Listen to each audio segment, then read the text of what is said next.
Okay, I had to start that all over again. Due to technical difficulties beyond my control, I got to start all over again, brothers and sisters. I have two guests that's going to join me on this hangout. Please be patient. I have to send them the new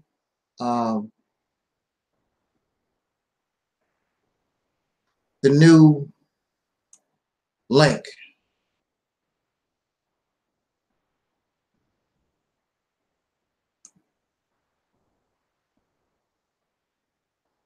Okay, let's see.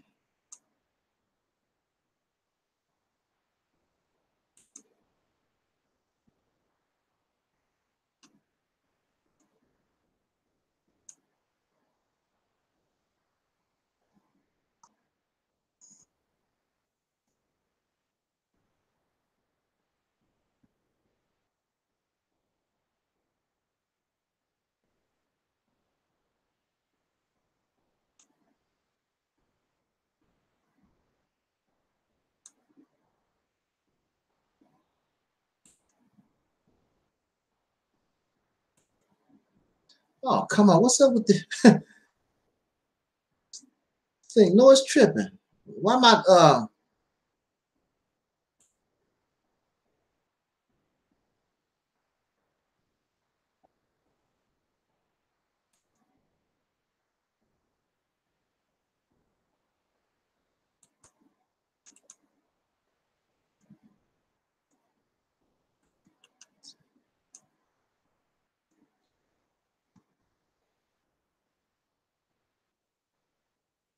technical difficulties? Boy, boy, boy.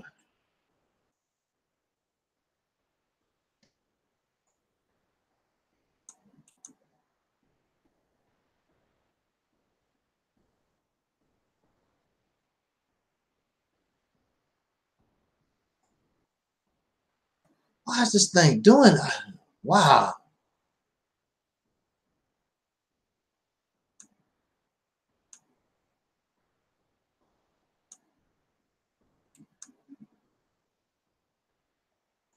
Okay.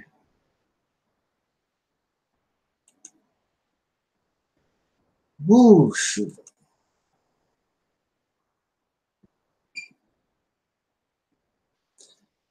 Technical difficulties, people. Technical difficulties. Yes. Technical difficulties, people. Technical difficulties. Trying to get this together. Trying to get this together. Oh, man.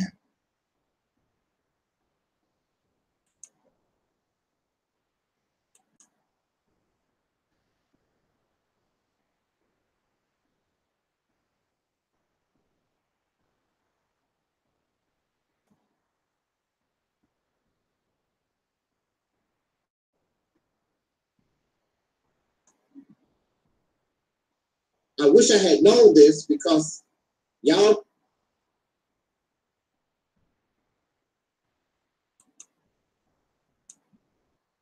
Oh, man.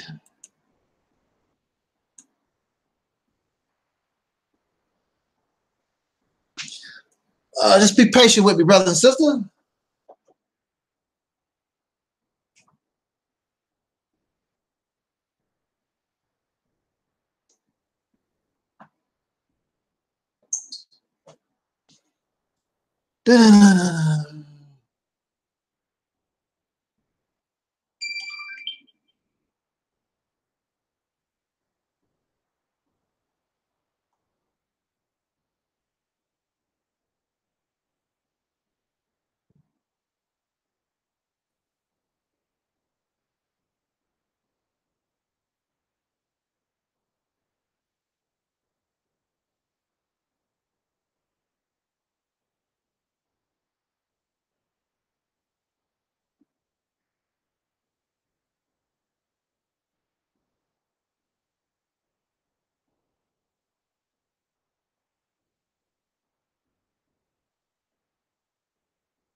Okay, let's see.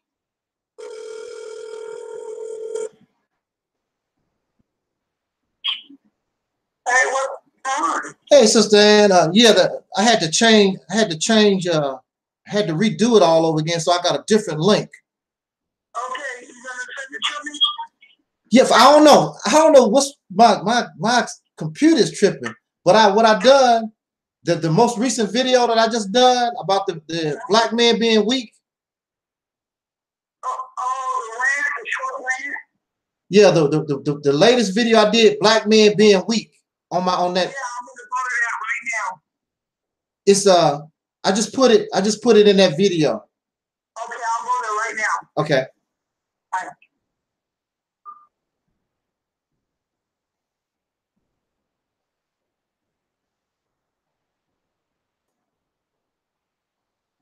Woo! Live TV, y'all.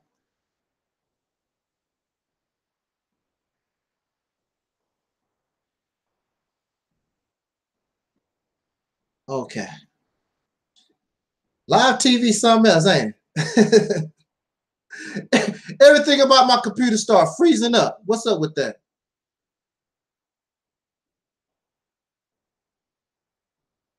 Okay.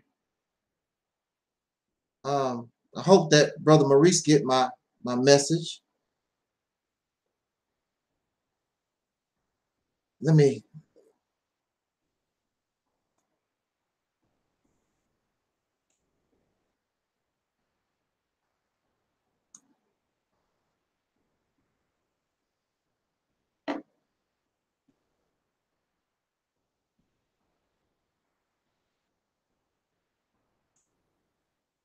Do anything wrong. And she's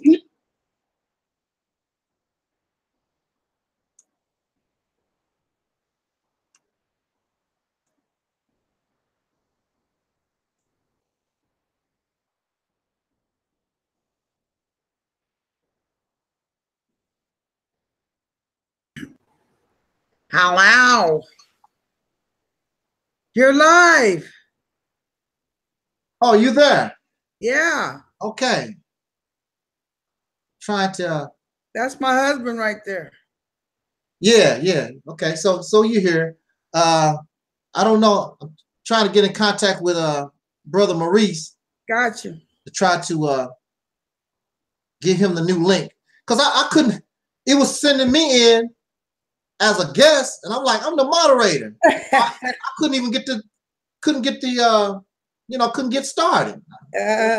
But that's the technical crap that you deal with live TV. And then I tried to send your email, and my email froze up. I'm like, what's the deal with this? Must not want you to have this hangout. It probably don't. Whatever, And I love that short rant you did. Man, that was cool. That's me being normal. Oh, okay. That's my normal self. Hello, Maurice. Peace and blessings there, Queen. Oh, he got it. Oh, we in business now. Let me close out some of this crap that I got on here, because it's too many tabs up here for me.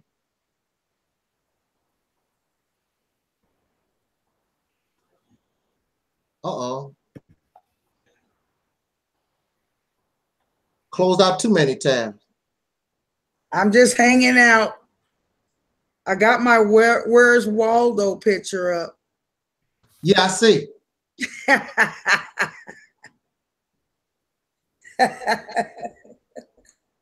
I'll be ready to roll in just a second. All right. I'll be ready to roll in just a second. That's my husband right there, Maurice. Oh, okay. we call him Where's Waldo? There's so many guys that look exactly like him. I was at the casino and I was yelling at some stranger because I thought it was my husband. Some woman walked up and hugged him because she thought it was her dad. Oh, wow. And my daughter has seen him several times too, until she got close enough to realize it wasn't her father. She thought it was her dad. So we named him Where's Waldo? Well,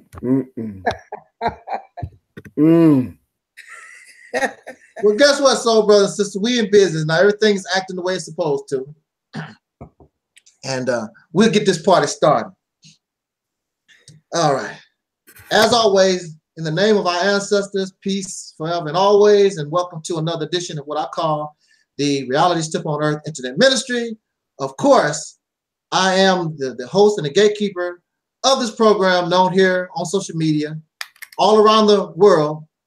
That's how the internet works, y'all. I know some of y'all don't like it, but I'm known around the world. Yes, I can see your chat. Okay. And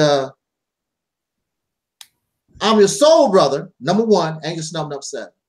And tonight, I want to welcome 2 guests. One guest that you're already familiar with. And of course, sister, ladies first. We're going to do ladies first. I want to bring before us our sister. Some of y'all probably already know her as Ann X. She's here with me tonight. I want to thank you, sister, for joining me on this program and speaking on this particular topic, and probably perhaps a few more little issues that we want to deal with in this short period of time. We're not going to stay up all night. We ain't staying up all night, are we? Well, you know, all night. I have nothing better to do. I do. I want to sleep. I'm tired as a mother. I'm not even gonna lie to you, man. I'm tired as a mother. What's that? And of course, we have in the house the ever powerful, the ever Mr. Strong himself. This brother here. I mean, wow. I can't really describe, because he hypes me up. You know, I think I can get hyped, but I mean, this brother here hypes me up on something that it was my idea, but he just took it and just ran with it. I'm like, I got to try to run and catch up. Like, wait a minute, hold up, brother. I try to catch up. Brother Maurice Muhammad is in the house, y'all. Right on. Praise be to Allah. Thank you, big brother. Thank you for having us. Yes, sir. Yes, sir. I'm ready to rock and roll. I know you. I hope you are, because I'm not. I'm gonna sit back in the cut for real. I'm gonna let you. I'm not going to even lie to you. So, welcome, brothers and sisters, even enemies, because I know I got these haters out there in TV land. Whoever you are, welcome to this program. Our main topic tonight is, of course, the Bill Cosby verdict, and we want to talk about that. And I think we also want to talk about the Waffle House thing that happened this week also. The Waffle House thing. Y'all got to bring me up on that one. Yeah. So, I mean, it's a lot of things going on. Let me make my little comment real short and sweet. I'm telling you, I'm out of it, for real. And actually, I don't even, if you've been up on my channel and you watched me for a while, really, I don't even talk about a whole lot of issues going on in the news. I really don't talk about those things. My main subject and main purpose is really, what are we going to do about it? Liberation. That's my main thing. And this is the way to make it short and simple for me. Just like the topic, the title that I've chosen for this video, Bill Cosby verdict. The Negro never will learn. So, I mean, it's simple for me. The whole thing is simple. If I am a chicken and I live with foxes and I lay eggs, foxes like chicken, foxes like eggs. So sooner or later, Mr. Fox, he smiles and he's nice most of the time. But sooner or later, Mr. Fox wants him some eggs and some chicken. So, that's just the bottom line. So here we are, we the chickens in this living among foxes, been here going on 500 years. Is it a shock to you that Mr. Fox want a little scrambled eggs now and then? So I go to the Waffle House. So, got Mr. Cosby, he forgets that he's a Negro. And, we get what we ask for. Yeah. Living with people who have been doing these things to us going on 500 years. Brother Maurice, Sister Ann, it's to the point where I can't even shed tears no more. Hello. Because it's expected. I can't even shed tears because clearly you live here. Clearly you must like it or want it. Or you have a real severe mental problem. because I don't want to be around nobody or anything that's going to cause me harm. I have to always look over my shoulder, my back. I don't want to live like that. Yep. You know, I love my dog, but when my dog got fleas, somebody had to go. You know what I'm saying? Somebody got to go because it's not going to happen here. So here we are. We're living in a situation. And Bill Cosby, come on, man. What was he, 70-something years old? You ain't learned nothing? 80-some years old. And I think I was listening, I forgot whose video, maybe it was Brother Maurice's video earlier, talking about Emmett Till and all the examples. There's countless examples of Caucasian women accusing Black men of doing things. And we know the result wasn't beautiful. But we're going to continue to do it. We're going to continue to do it anyway. And this is the result. So I'm like, I can't even shed tears no more because all this is expected. There's going to be more murders. There's going to be more of these things going on.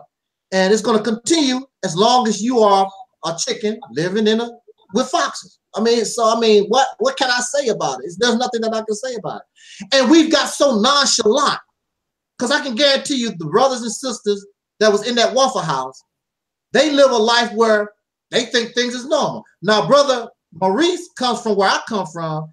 Sister Ed, you are using X. I don't know if you was affiliated with the nation or nothing like that. I don't know what your background is on that. But I know. Well, let me tell you that reason I use X is X. I guess the Muslims do that. They put the X as a placement. Yeah. As for their last name. And plus, it's my YouTube handle. Okay. But you've never been in the nation? No, I've never been in the nation. As a matter of fact, I tried to join when I was 9 years old. Wow. And I got rejected at 9 years old because I couldn't copy a letter. Yeah. Exactly at 9 years old. So I was never accepted and I never went back. Okay. Okay. Yeah, but you know, as I was introduced to the teachings at an early age also. And the only reason why I wasn't able to join because I was just too young and I wasn't in the right position to do that. But the Honorable Elijah Muhammad taught me as a child that I was dealing with devils. So when I learned that, I knew I had to watch my back. I had to be cautious.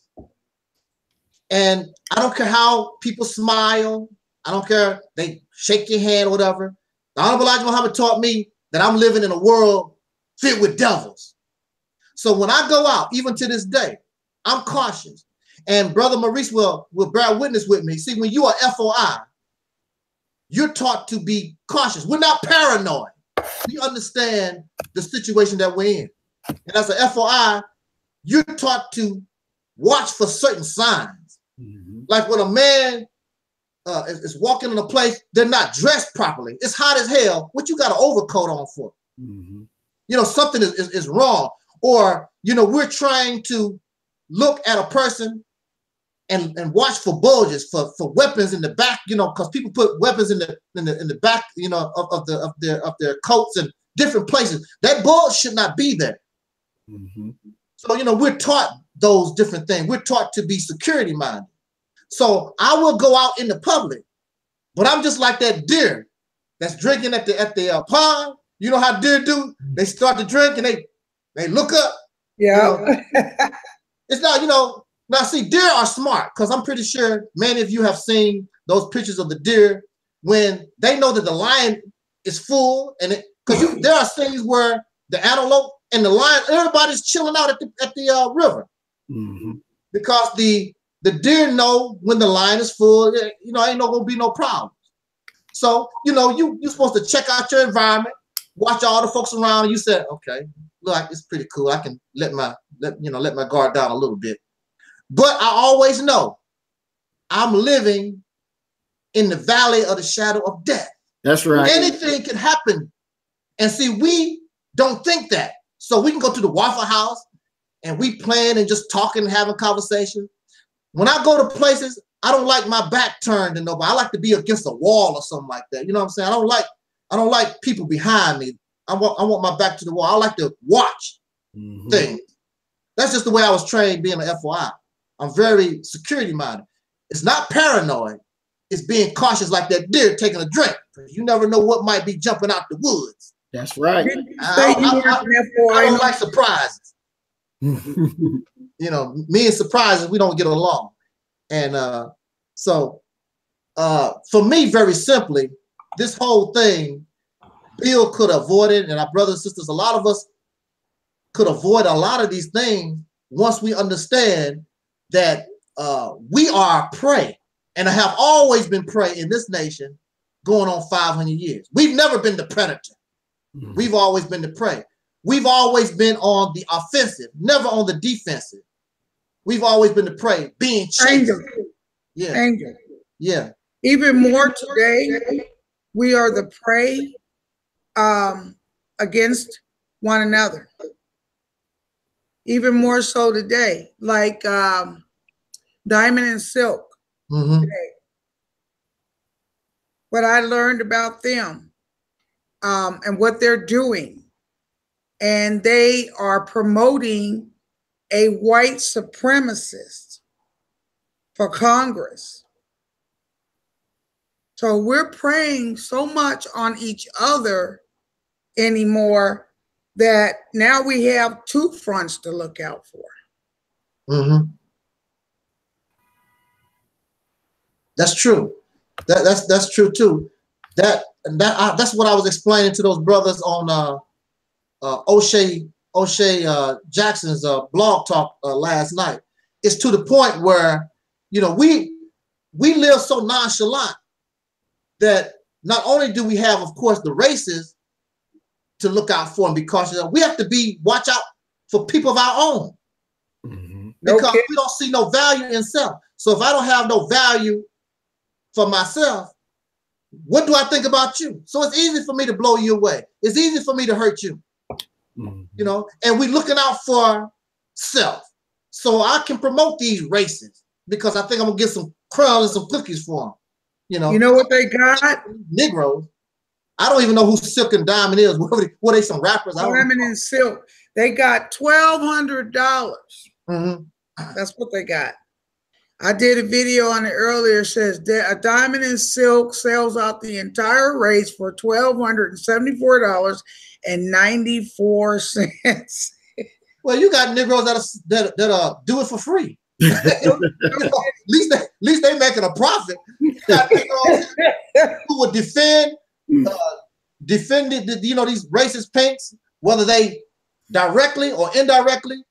You know, actually, the ones, the pink folks that's hollering and screaming out in the open, you know, you might have a chance to work with them. It's the ones that's undercover, that's smiling in your face. Yep. I'm not racist. And then racism is a system. It cannot exist unless there's a major power behind it. Yep. Who's running it? Well, I don't know. Oh, you're a damn lie. These Caucasian people, even the good ones, they know their grandfather. They know what their grandfather is doing. They know what their mothers, cousins, they know. Are they benefiting? But they're not going to tell because they related to them because they all, you know, look, don't do that to me. Don't think I'm a fool, okay? Racism, if it didn't have this power, it would mean nothing. If it was a minority, it would mean nothing. There's a vast majority that is keeping this system alive and well going on 500 years. And for the record, my husband is not a white man, okay? He looks very white, but he's very Mexican. So, you know, I don't have no problems with, I've never had no problem with Mexicans or Chinese or Africans. I've never had problem with these people. I heard some brothers and sisters have problems with these people. I've never, personally, I've never had, maybe because I haven't,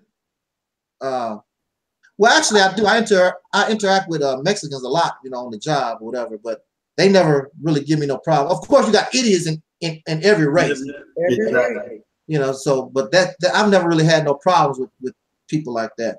But my thing, you know, this channel and myself, I'm just dedicated. We need to end this stuff once and for all. I'm sick of it. And when I see my little grand nieces and nephews and things of this nature, they shouldn't have to deal with this. Exactly. The generation, we are the generation, we who are alive now, we have the knowledge, we have the power, we have the resources to end this, bring this to an end once and for all. How you plan to do that? Well, first of all, it's we. If it was up to me, it'd have been over a long time ago. But see, it's we. It's a we. You're not gonna put all the blame on me because I know there's people, well, you know, Farrakhan don't do this and Al Sharpton don't. See, they want to blame other people. No, you're not gonna put me in that position. No, this is about we. Now, if we don't want to do this, then so be it. But you're not gonna put all the blame on me. And these people don't want to take responsibility for themselves. Okay, you're gonna put the blame on our leaders or whatever. Well, what about you? What are you gonna do? You know what's messed up? I think it's really messed up. Why is it that any of us that makes it into, you know, making more money, earning more money, why is it we never reach back? Why is that? I mean, why is it that none of us that will do something never get that fortune? Well, at one time, I'm pretty sure you can concur, sister, you know, you being older and I myself being older. At one time, we did look out for each other to a certain point at one time. You know, we got a little something, we did do a little. But now it's so materialistic and we trying to keep up with what pink people got. You know, and we caught up, especially during the time of rap, you know, this rap thing, and rap promotes materialism. So we trying to get all that we can get, you know, that type of mentality. And ever since then, you know, it's all been all downhill. And our children being influenced by that type of mentality, it's been all downhill. And I think I was listening to your video before I came on air about the single mothers, you know, coddling the children and not teaching them nothing. And that was my experience too. And I come from the 1960s. And my father was around. I come from the 1950s and my father was around. Yeah, and I still experience the same thing. Ain't nobody, nobody didn't teach me, you know, when I start coming into puberty, I had to learn everything myself. I'm like, things start jumping off. I'm like, hey, black children raised themselves. Yeah, we raised ourselves. Sure did. That's right. Nobody sat with me and taught me nothing. It was all trial and error, and I had to learn everything myself. Because they didn't know. How do you teach somebody something you don't know?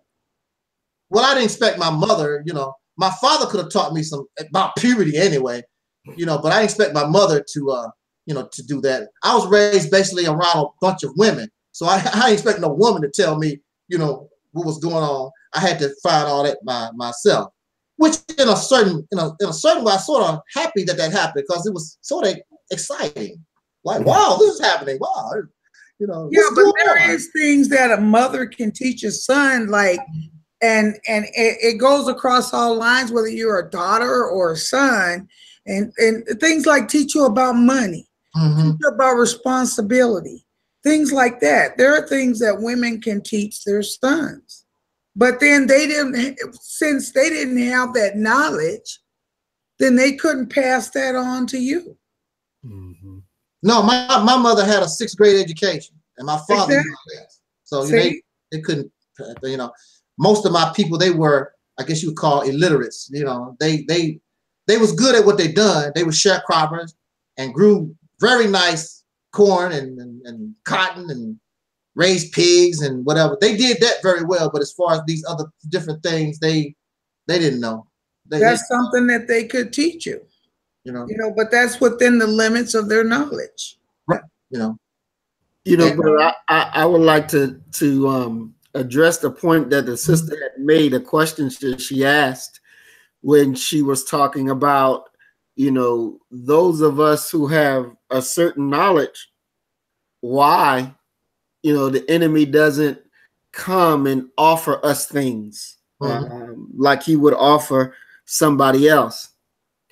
Within the system that the enemy has made, it is his desire for it to stay as it is. It is for his desire for him to stay in power longer.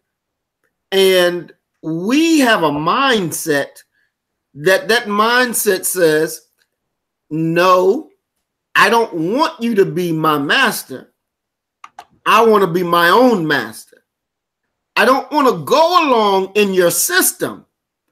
I want to create a better system. Mm-hmm. So the enemy will never come to us because he knows that what we believe in or what we stand for or what we want, that we're not going to sell it out to him. See, he can go to other Negroes and say, what do you want? And they'll say, well, I want a Cadillac. I want a big car. I want a big house. I want a fancy chain. They want something that they can say that this makes me look good and this makes me better than that nigga over there because I have access to power.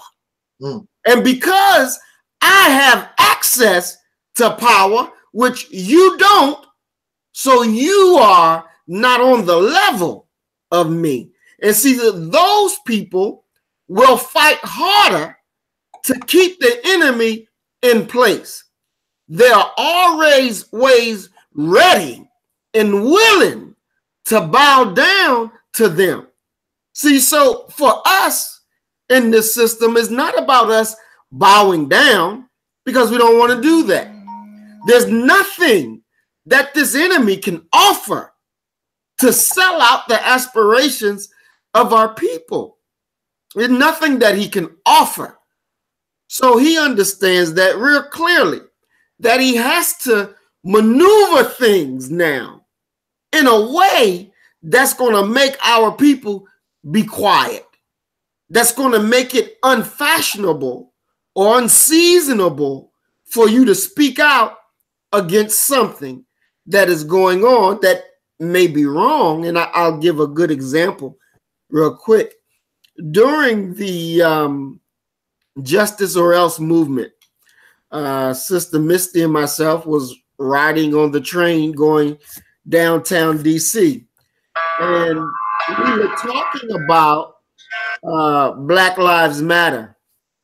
And as we were having the conversation, she was discussing about how upset she was because the organization is really a gay organization that pushes the gay agenda under the cloud or under the banner of Black Lives Matter. So as she was continuing to speak the truth, now, of course, I'm looking around, I'm listening to her, but I'm also looking around because we're nothing but us, but we're going to an event that's talking about justice or else. And in the conversation, they're not getting all of it. They're just getting the piece that she's hearing, that she's speaking negatively against, what they're standing for with Black Lives Matter. And I had to tell her, stop, we'll finish this conversation once we leave this place. Because the people around was thinking, now what in the world is she talking about? You had an event for Black people and you speaking against Black Lives Matter. So they'll put a nice name on it and make it hard for you to come out and slam it. So they would allow the enemy to do their work and keep you at bay because the ignorant of our people don't understand how the enemy moves in strategy. Because that's exactly how they do. They're not dumb people. They're smart people. But we who have the knowledge have to be able to teach our people what's really going on so that they can see exactly the plan and understand the plan. I'll give you another example. As we were talking about Diamond and Silk. Now, these two coons. And I watched them on, you know, the C-SPAN, and they were testifying before Congress. Saw that. You know, I was very offended. Yeah, I was very offended because here you got these two idiots projecting, you know, what black image is, okay? And they're clowns on the stage, but the topic that they're talking about is real. Exactly. It's real. Now, Facebook throws me in jail every single time they get up. I'm still in jail on Facebook now. So, you know, we are the ones that's really suffering from the censorship, because our message is the quality message that our people need.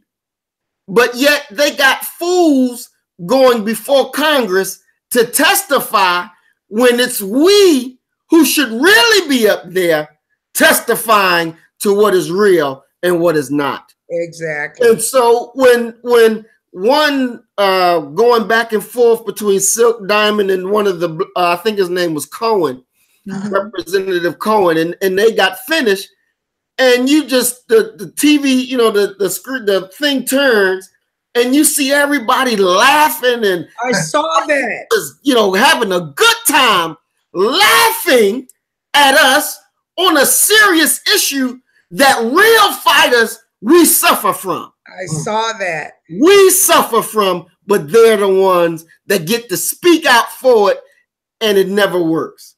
And it never works. So we have some work to do to change this thing around.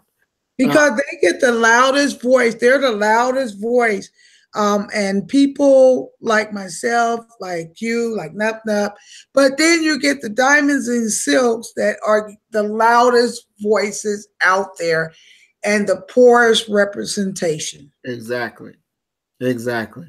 It's so sad. And then I learned that they did a promotion for a white supremacist who was running for something in the government, something in the congressman. I did a video on it. And supposedly he paid them $7,000 to do this promotion for him. They did a Facebook promotion for this white supremacist to help his campaign. And the sad part is because they have over 1 million people on Facebook that they're talking to. And it's sad. It's very sad. And you know, the thing is that they live in the community amongst us. And, you know, we got to be able to enforce discipline, to enforce code. And I'm a firm believer that, you know, you get so far outside the limits, you need a knock at the door to remind you that we will not tolerate this. And if this is what you want to do and this is how you want to be, then it's time for you to move somewhere else. Exactly. We're not having that here. Exactly. And once they understand that, I guarantee you, they will clean their shit up because they live right there among us. And if they understand that we're not playing with them, you're not going to take what we are and put it before the world as some buffoons, as some clowns, when we're dealing with serious substantive issues. So we have to be able to enforce a code of righteousness, or you got to leave here. And they don't have no money to go nowhere. So they'll have to get it cleaned up. They'll have to get it cleaned up. And we have to be able to enforce that type of law, to enforce that type of discipline, because it is what's needed. Whenever you're going to make a people or clean a people up, you got to get them out of the dirt. And sometimes they're going to fight you because they're comfortable in the dirt. They love being in the dirt. Well, you can't be in the dirt and then come amongst us because we're clean. Yes. And we're not having you to throw that dirt back on us. So no, we're not going to have that. So we have to be able to unify in our sense of purpose and then send that knock on the door, and I'll guarantee you they will straighten up very quickly. And you know they'll what understand that we're not clean. But you know what else too is that what really gets me is that when you say something about that behavior, then people, you know, they kind of get on you and say, well, you know, you liberals this and you liberals that. These are our conservative views. That's not conservative views, because every opportunity and every chance they get, and they're not the only ones. There are a few people out here on Facebook that regardless of whatever happens, if it involves a black person, I guarantee you the black person is always going to be wrong when they do their commentary. You know, and I heard them use that. I'm a black conservative, and you know, this person's a liberal, and look here, you know, in truth, we have been sold out by both parties. Right. Neither party really addresses our issue. Exactly. And when Diamond and Silk say that they're conservative, I guarantee you they don't even know what a damn conservative really means. You know, and for us, me, myself, I believe in black business. I believe in doing for self. I believe in controlling our own schools. I believe in controlling where we live, where we work, where we shop. I believe in self-government. I do not believe in the government coming out and doing for me what I can do for myself. I don't believe that. I believe that government has a responsibility to all its citizens to ensure that the environment that they operate in is the proper environment that will produce the proper product. When we look at schools and you hear them say, well, you know, we got failing schools. Well, wait a minute. Y'all was saying we were having failing schools before I was born. Yes. And so we were having failing schools before I was born, and now my children are here and we're still having failing schools. Yeah. You know, so something has to be wrong. And what it is it that we're sitting around waiting for a benevolent white person to come out and say, we sorry for doing you niggas wrong. Let us give you another system to go about. No, we have to accept our own responsibility to fix the problem. And you're not going to fix the problem by running to the people who created the problem in the first place and say to them, I need you to fix it. That ain't going to fix it. No, it's not. It's not. Another problem too, and people jumped all over me for saying that. But you know, I mean, you had Umar running around talking about building a school that never got built. He collected thousands and thousands of dollars. And I'm like, you know, how stupid are we? This is not how you go about it, setting up a GoFundMe. If you're talking about something as good as like a school, you set up a 501c. Are you serious giving your money like this to somebody who could just run off with it, for which he did? Exactly. Exactly. And you know what that speaks to? That speaks to the hurt of our people that, you know, our people, our common everyday people, we're hurting. And they're looking for this one person to come that will fix their issue. And unfortunately, you know, we have too many liars and cutthroats that's in our system, that's in the government, that's outside of the government, that comes before our people, and they are attracted to the words but at the end of the words, there's never the action to back up the words that they spoke. You know, I was in this organization when I first got started in being a community organizer. It was called ACORN. And it's the same organization that former President Barack Obama was a community organizer in while he was in Chicago. And this organization, 501c3, was $1 million multi-million-dollar organization.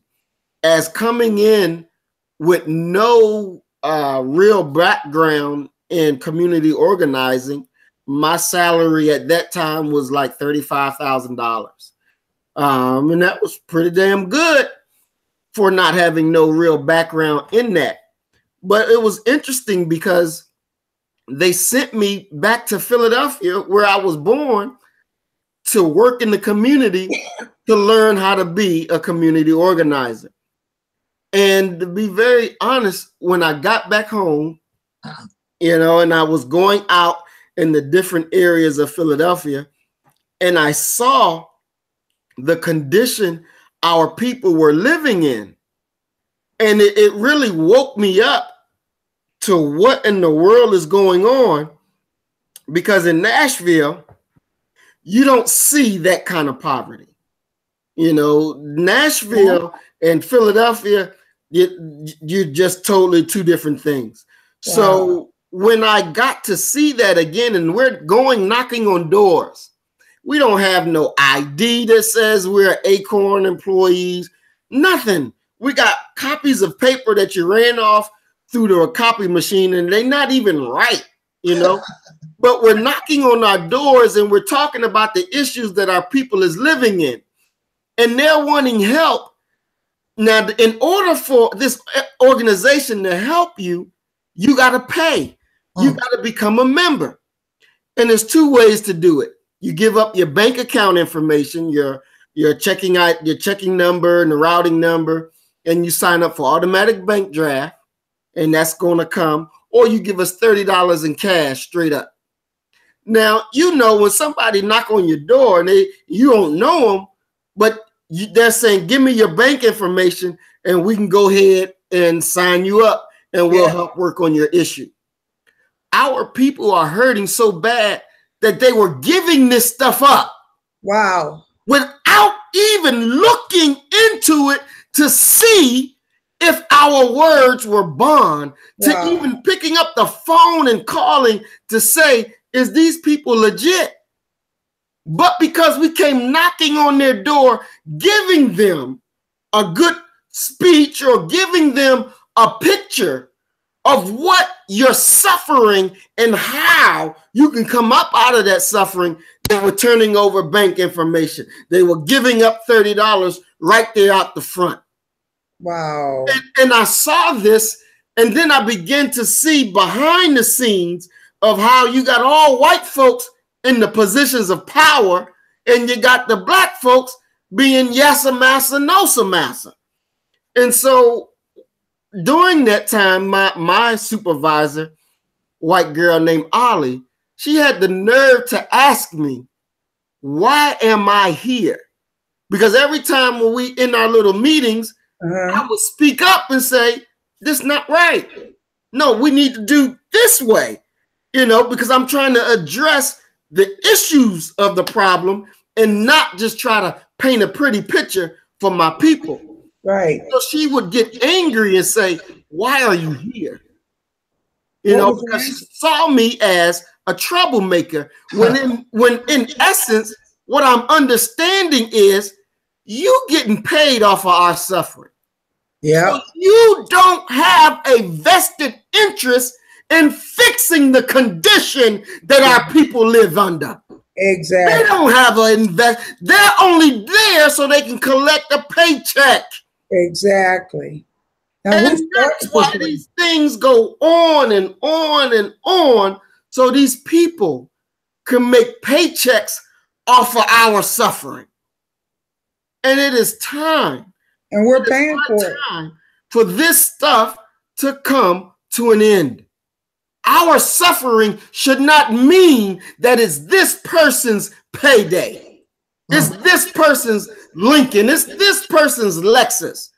That should not be the way it is. Wow.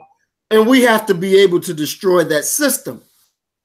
But you know what? Here's the thing with that. Who was in charge of this? A white lady named Beth and her white husband. Wow. It's just like the NAACP, huh? Exactly. Exactly. So then the point is why don't, I mean, if somebody like, I mean, and I always say this, I hate saying this because then when I say this, I think, well, then why not me? But why don't somebody that's not white start something like that? And you know, we are and we have. The problem is there are so many competing realities that are false. We have to be able to get ourselves together as far as leaders, as far as workers, you know, the ones that are going to push this vision and make it into a reality. It's like our brother, when he did the video to Minister Farrakhan about Mississippi, and he asked me to watch it and tell him what I thought. And I watched it and I was like, yes, this is exactly what we need to be about. This is exactly what needs to go on. Mm-hmm. So then we got together. We did another hangout event. Then from there, we had meetings. We started our meeting. We got another meeting coming up. Great. Because we are the ones that are born to do this. And so when more of our people understand and see what we're trying to do, it's going to attract them. It's going to attract them, and they're going to be looking. Some of our people are going to be like this. Y'all niggas ain't going to never make that happen. Y'all just talking. Y'all niggas ain't going to make it happen. Mm-hmm. But then when they see that we're down in Mississippi and we got one city already, then they gonna say, God damn, them some bodacious niggas. They done went down there in Mississippi and they got them one city already. And you know, we're gonna tell them, well, no, we're not niggas. We're gods. Right. We have decided to do something and we put the plan together with an awesome strategy, and we're taking it out. We're fulfilling it. And the more that they see, the more it's going to come. And we'll be able to do more, and we'll be able to do more. And before you know it, that whole state, we've taken it. Right. We've taken it.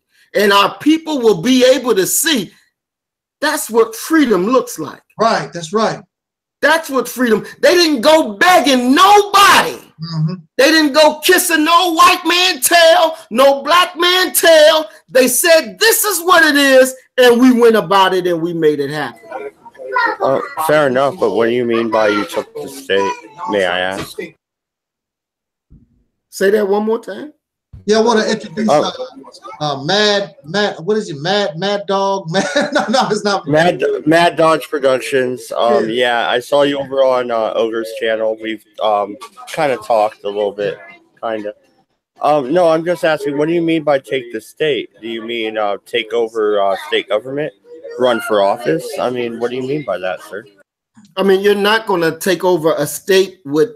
You're not going to go in with guns and take over a state. You're not going to do it that way because you're not going to make it that way. Yes, sir. So you would do it the way that is the legal way. That's how you would do it. All right, awesome. And what propositions do you have? Because I saw the title of the stream, it said the Cosby verdict, and that's what got me interested. Is because I don't believe Bill Cosby necessarily did it. I believe they're kind of prosecuting the man 30 years later. I think it's kind of ridiculous. But you were talking about state sovereignty, and I'm really interested in that myself. I was born in Shreveport, Louisiana. And I am white, so, you know, You can hate me, I guess, if you want, but I just want to make that clear because you said something about the white man, and I'm not necessarily the white man. I'm on the poor scale. Thank you very much.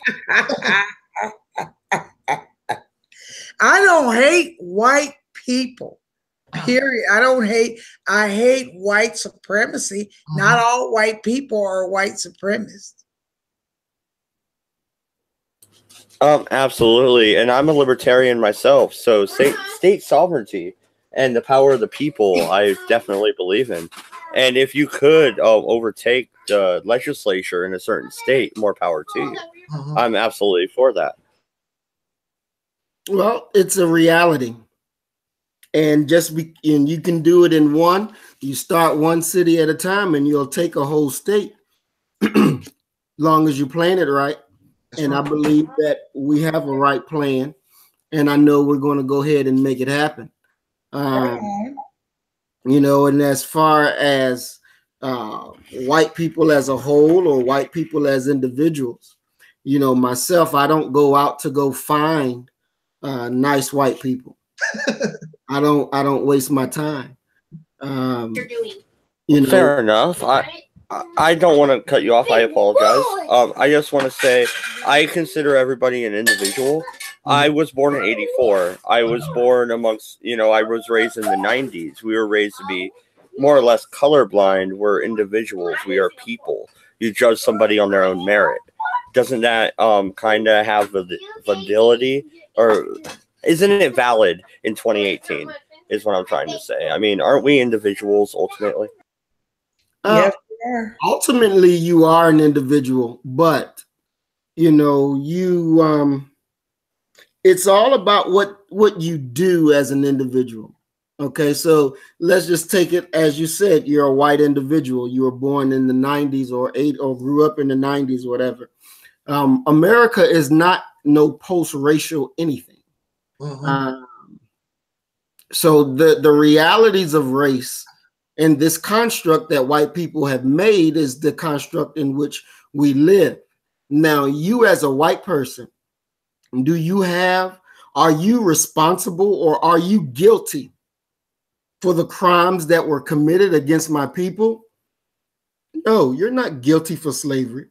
You're not guilty for Jim Crow. You're not guilty for any of those things, but you are responsible. You are responsible. And you have a duty. If you want to say that, you know, you're not like those white people in the past, that your ancestors or the people that came from your racial group. Sir, I'll make it easier for you. I'll make it easier for you, sir. I am related. I'm joining the Sons of Confederate Veterans. I am related directly to people that fought for the Confederacy. My family owned a plantation in Shreveport, Louisiana. Now, that being said, there was the most widespread group of slaveholders in Louisiana at the time were freed blacks. And they were also very harsh. Now, does that make me a direct representative of my ancestor that fought and died? No, I am not. I am my own individual, just like you are, sir. Just like everybody else here is. And again, okay, and now that you even made it even more crystal clear, allow me to go in a little bit more deeper on that. Because now at first I was thinking of you as a white person to just, you know, you're born white. But now that you're making it very known that you're born white and your people owned my people, then yes, you are responsible for the condition that your people has put my people in. And for the goddamn lie that black people owned slaves during the same time that white people owned slaves, where you know damn well there's no such thing. Because during that time, a black person having money and having power to own slaves and a poor white person don't have no slaves, ain't no black person gonna have no slaves back then and be in no power.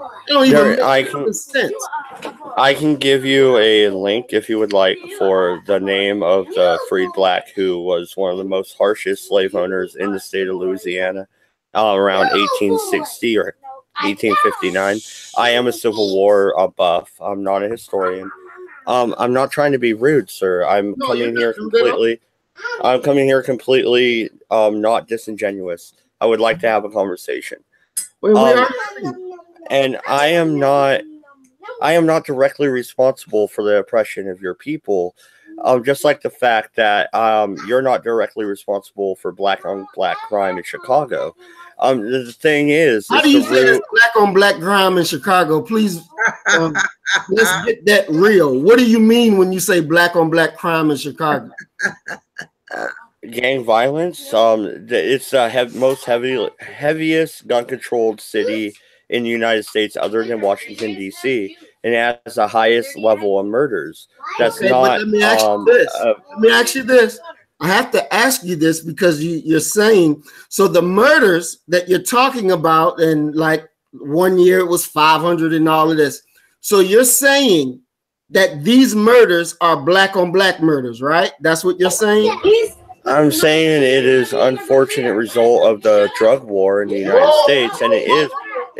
How can you say it's black on black when the perpetrator who did the killing has never been caught? So how can you say it's black on black? Yep. By the number of people that have been caught, but fair enough. I apologize. I'm not, like I said, I'm not coming here to be argumentative. I'm trying to have a fair discussion. If you come, you have to come telling the truth. If you look at the drive-by and the gang violence in Chicago, I am telling the truth. The numbers are there, sir. No, you're not telling the truth. The numbers are not there. The only way the numbers are there is if somebody is shot and killed, and they have somebody that they've court and convicted, then you can say this was black on black because you have the victim and you have the perpetrator. But if you have a victim and you don't have a perpetrator, you can't say it's black on black because you don't know who's the person who did the killing. You only know the person who was killed. So in my humble estimation, that to kill that many people and get away with it, it has to be the police. It has to be the police.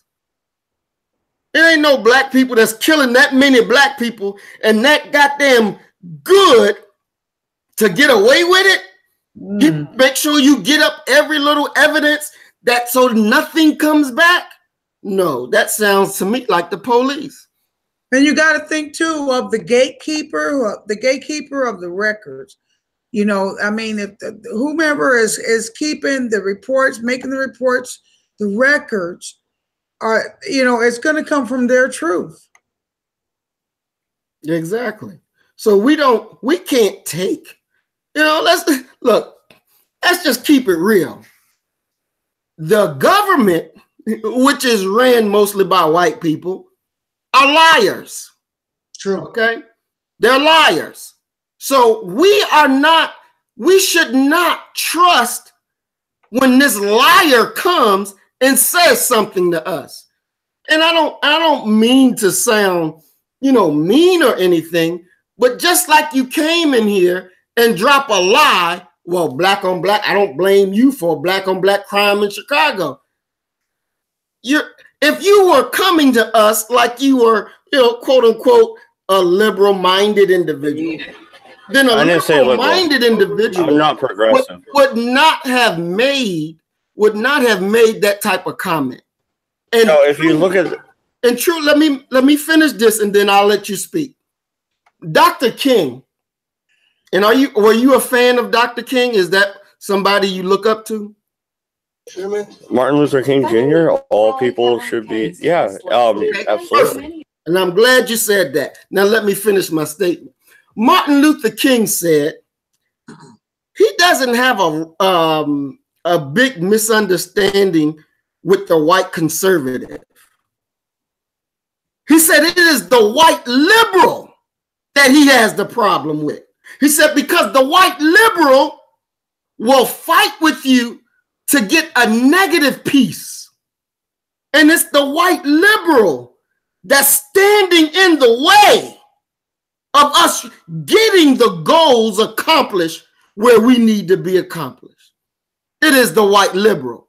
So, you know, I say to white liberals, truly, y'all really need to check yourself, because just as you come in here speaking the foolishness that you spoke, white liberals have always been a problem on our quote unquote side, because they will only fight with you to a point and then say, let's cool out now. Let's chill out.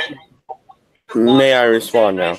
Yes, sir. I am not a liberal. I am not a progressive. I am a member of the Libertarian Party, and I believe in equal rights for all individuals. I do not want to break this amongst classes. I do not believe we need African American, Native American. I don't believe we need to break ourselves up.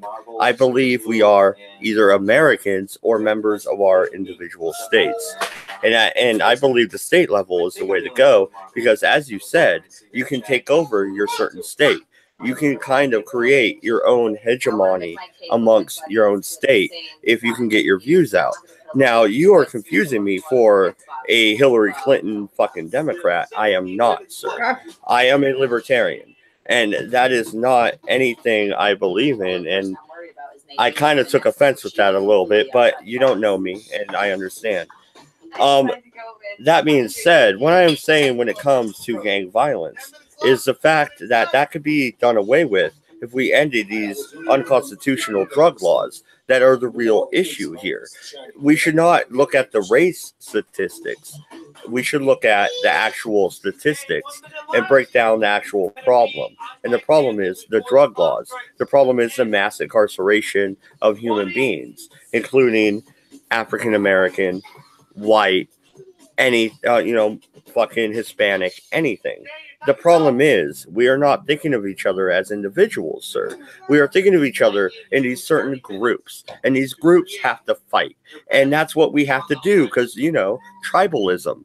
And that's what I take umbrage with. Can I jump in there?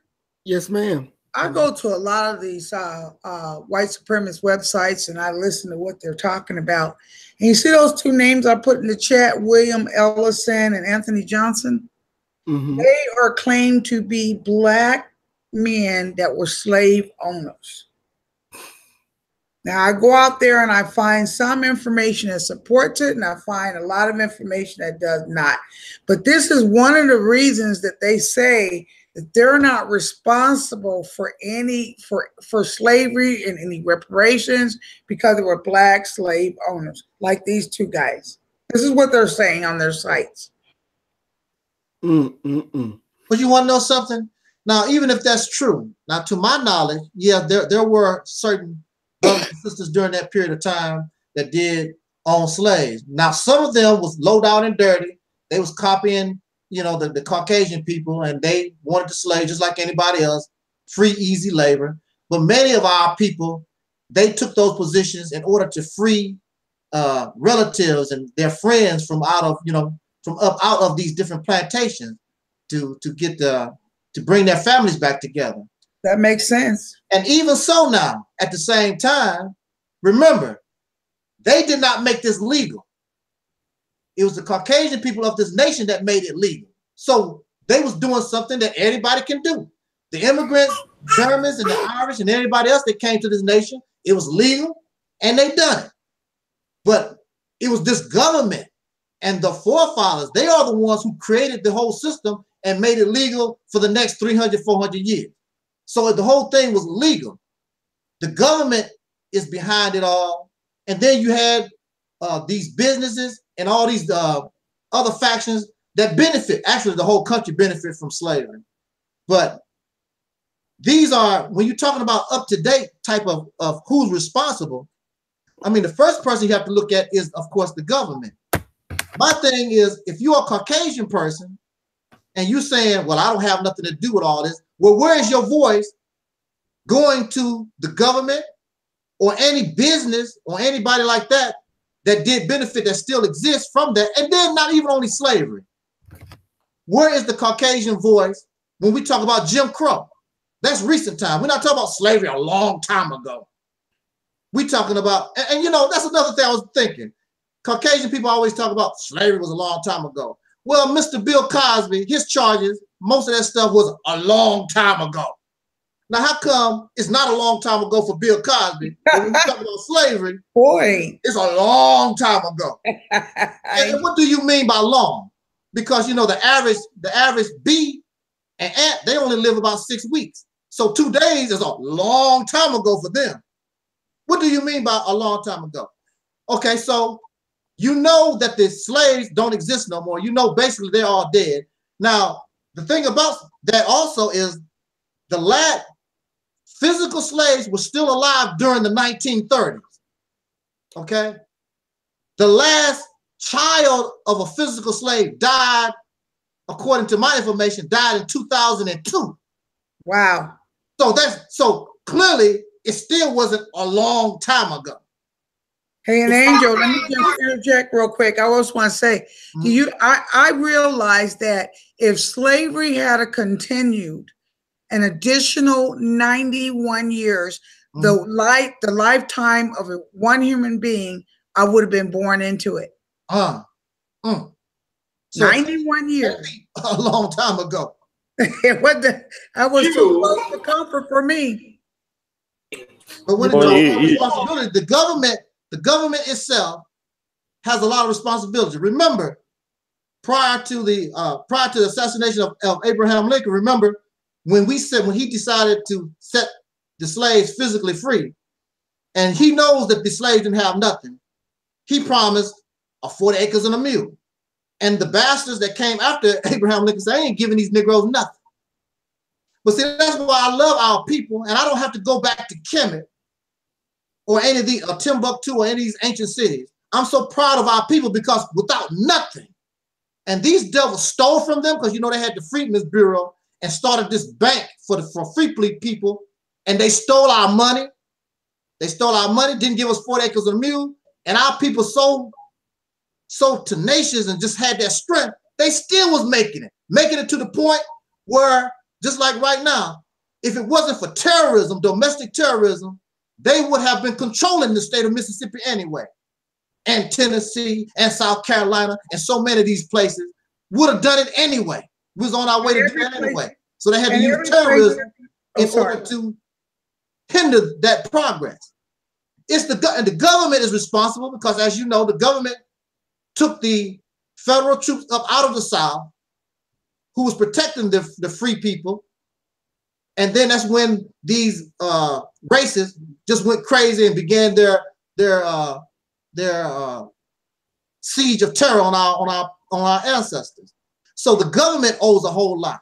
And matter of fact, it's a lot of things, you know, as far as who we are. I can guarantee you, the government, we run around talking about, are we Africans? Are we Native Americans? The government knows exactly who and what we come from and what we are. They know.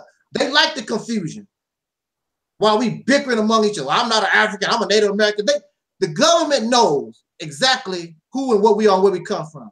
They will not tell us so we can stop all this old crazy thing about who the hell we are, because it's a benefit and a distraction from our true liberation and from from seeking justice for ourselves. Is it true, Angel, that everybody that the United States has destroyed has received reparations? And the only thing that we ever got is welfare. And they call that reparation. Yeah, exactly. Reparation, you know, welfare was created for the Caucasian woman. When her husband died in the wars or whatever, she found herself alone with children. Welfare was created for her. There were sisters who were scrubbing her floor when welfare was created. Yeah, doing housework for a welfare recipient when under Roosevelt. It was soul sisters was cleaning this welfare recipient's floor and washing her clothes, doing her housework. When that was done. Don't forget about affirmative action. When they included women, more white women benefit from that than black people. Everybody benefit more than that than us. But they will say in a heartbeat that affirmative action, black people this, they don't have to have no experience or nothing.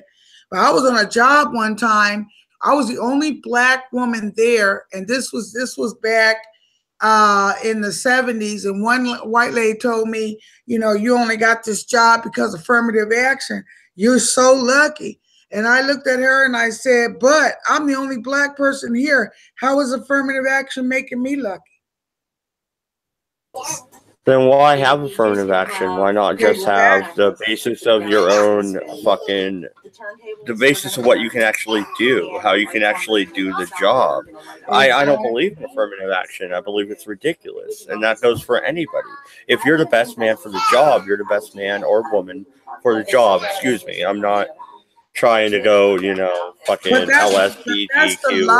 But that's the lie that's being told, is that black people are getting jobs because of affirmative action, and that's the biggest lie.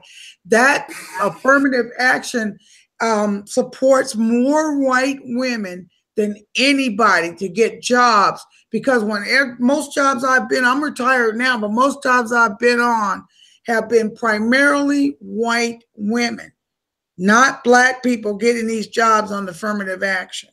Mm-hmm. You know, I wanted to just say something real quick back on the black owning slaves. Mm-hmm. You know, they had a thing where if you didn't have a pass and the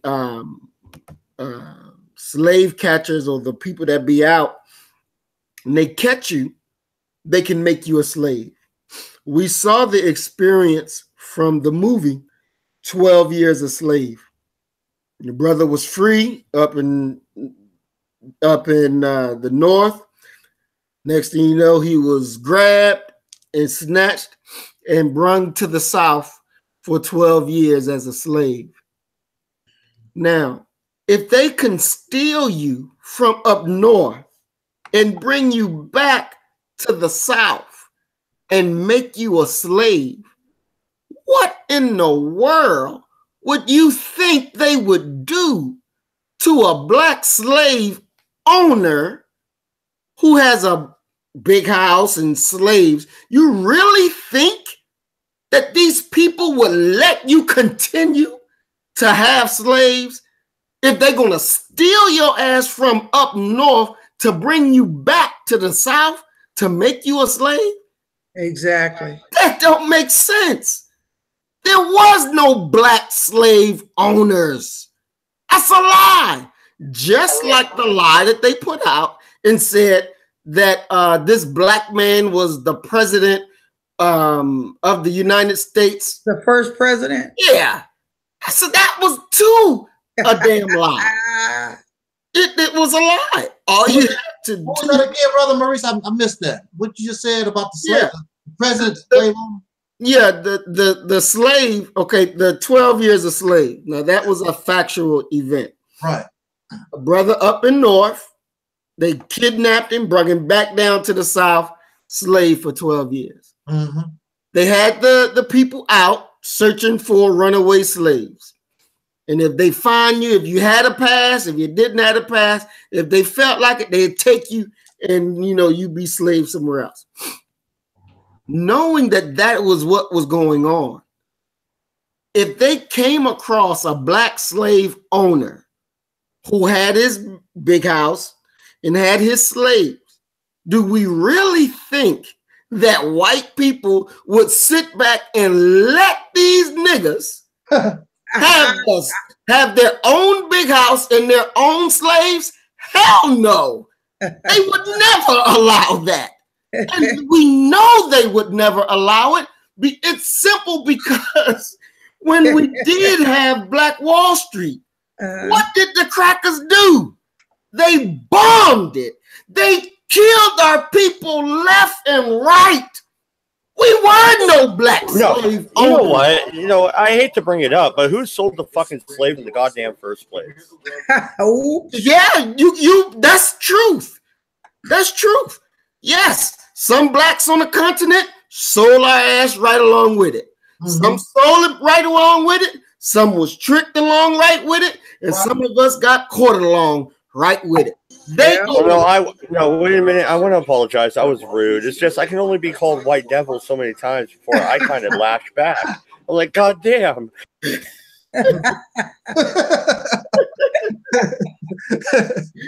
Well, now I don't have to. If you don't like, I don't have to call you white devil. You got a choice. I normally say the Satan, the slave master's children, or the enemy. So you have a nice choice. But in seriousness though, we have to understand. Now, I am not saying that there cannot be any alliances with, y'all have y'all group over there and we have our group and we have a mutual agreement on a certain thing to do a certain thing, then we do what we got to do. I don't have a problem with that. I don't have a problem with that. I believe in separation. I believe that, y'all should have y'all land and y'all be where y'all at, and we have our land and we be where we at. That's what I think, and that's what Martin Luther King, before he died, that's what he said, that burning house. So okay, well, I was grabbing my book off the shelf to look up black slave owners, but no, I'd rather transfer to that. You're talking about black nationalism. You're kind of talking about the same thing Richard Spencer is on the alt-right. I disagree with Richard Spencer for the same reason I disagree with you. I believe we can work together, sir. I don't believe we need to be apart. Where in history have you saw us working together and it worked out for our benefit? What, modern America, it works out for a lot of people. I mean, there is the inner city, there is the problems. We do have those. And I believe that is a root of the Democratic Party, trying to get men out of the households and trying to push this welfare state. I believe that's a little bit different issue. I do believe we can work together, though, sir. I don't believe we need to be apart. I don't like the separatism that I'm hearing here. Then again, my question is, show me an example of where that has happened and we, came out on the good end. I'm waiting for you to show me an example that actually works. What do you mean, coming out on top or coming out equal? Because that's a big difference. I don't necessarily want anybody to come out above me. I want to be... Okay, well, let's come out equal. Show me the example of we coming out equal. I'm waiting. Are you waiting? Because look around. You have internet. You have cell phones. This is modern America. We are equal, sir. You have the right to vote. Okay, well, let me give you an example to show you how unequal we really are, okay? Because as you said, this is modern America, all right? Mm-hmm. You can have, and you can search on the internet, they did the little experiment. You had one black guy and one white guy, both walking down the street with the same weapon, an AR-15. I saw that. And it was 2 different times of the day or whatever. The white guy was treated totally different. The black guy, get on the ground, totally different. In your modern America, there is no equality. There is no justice in your modern America. Wait a minute, sir. Did you not see the video footage from the man in Arizona who got killed for having a BB gun? He was a white man. They told him to cross your leg this way, cross your leg that way, do the fucking hokey pokey. And then they shot him 4 times, center mass. I mean, you're telling me this isn't equal, but I'm seeing the equal results from police brutality, sir. Yeah, the difference is which ones get more coverage. And there certainly seems to be a lot more coverage about the idea that everything is about, black people. Which is why you got the victim status. You got the victimhood. No, you don't have a victimhood or a victim status. What you have is actual facts.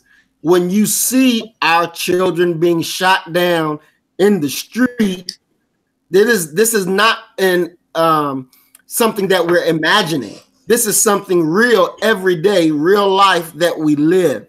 You know, a lot of black people, when they see each other and they're leaving each other, one thing that we always say to each other is, be safe out there. Be careful out there. That's a reality that we live every single day. So you're creating that very mind space that you're going out in. No, we're not creating. That's what you're creating. I mean, you're making no, it we're not. We wouldn't. Look here. We would not have to say that if white America wouldn't be so racist. Wait a minute. I've been stopped and frisked. I've had guns pointed at me by the cops, and I'm a white man. I have seen the same discrimination you have, yet I don't get the status you do when it comes to the victim scale, because I'm a married white fucking man with children. God forbid. Like I say, it'd be like me blaming, Romans for the English system. It's this reparations shit. I mean, where does it end, right? I mean, what is you don't think black people you don't think that we deserve reparations? See what you don't think we do then? So well, we need reparations for Rome, and you need reparations for. I mean, we could have we were invaded by the fucking Vikings and shit. Raping and pillaging and things. So what? We go back for that, do we? Is that what you're saying? Are you living seriously of that?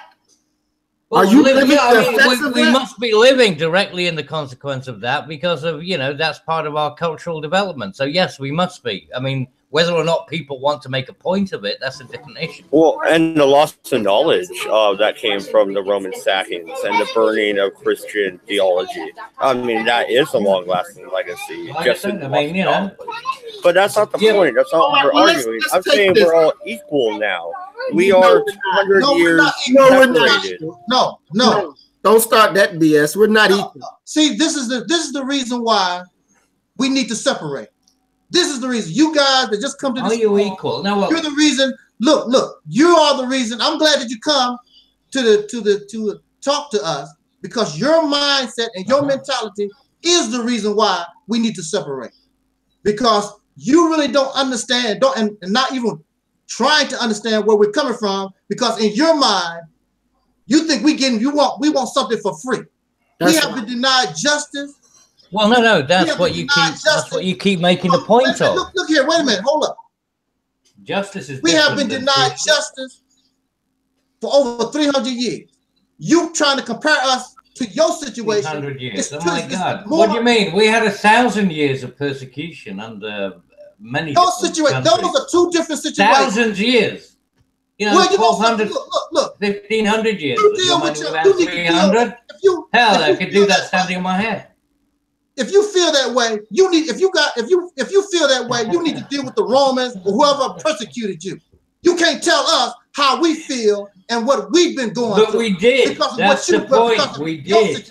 Yeah, but we did. This is why we need to separate. You are an example of the reason why we need to separate, because clearly we're not going to get along. Well, I guess because you think that I guess if you have this false impression that we're all the same and we discriminate the same, and that's not true. That's not how it goes at all. Period. Whatsoever. So we need to separate. We need to separate. Yeah, I don't need to see. Has nothing to do with prejudice. Has nothing to do with hate. We are not going to get. We're not going to get along doing this. We're not going to make progress. Okay, here's a simple question then. Do you want to head back to Africa, or do you want to retain the pleasures and enjoyments that you have in the US? Okay, so you are declaring yourself a US citizen. You I'm from England. I've already said that. You can't tell me. Come on. I don't know about no Africa. I live in England. I've already said that. I'm asking you if when you say that, where is it you want to declare Englishman, how you gonna tell me my experience in America? How the hell where do you want to declare yourself a native of? Are you now a native of America, or are you actually going to go back and become an indigenous part of your original population? I mean, are you looking at DNA? Is this what we're talking about? Well, first of all, we're talking about ethno-states, right? Because what you're talking about is ethno-states. This is exactly what Nazis talked about. You're talking about ethno-states. Why you keep bringing up your fucking mental. Why you keep bringing up a criminal? This that has nothing to do. We're not talking like Adolf Hitler or nothing to that. No, but your principles are these racists. I'm not a racist. That Nietzsche was talking about. Type of thing. You know, you're make Nietzsche into something that I am not, and I don't appreciate. Don't come on. I'm not making you into it, mate. Hey, I don't need to make you that. You're doing it yourself. I'm not doing it myself. You're doing it yourself. You listening. You listening to what has been said here. That's why I'm asking the questions I have. And like I said, you are an example of why we need to separate. You are an example of why we don't need to interact with Caucasian people no more, because the only thing it can do is get worse and worse and worse. It's just like what do you mean? Like a man and a woman in a marriage. Sometimes it's best that you divorce, and then sometimes after you divorce, the man and the woman become better friends than they was when they was married. Okay. No. Where are you going to live when you get divorced?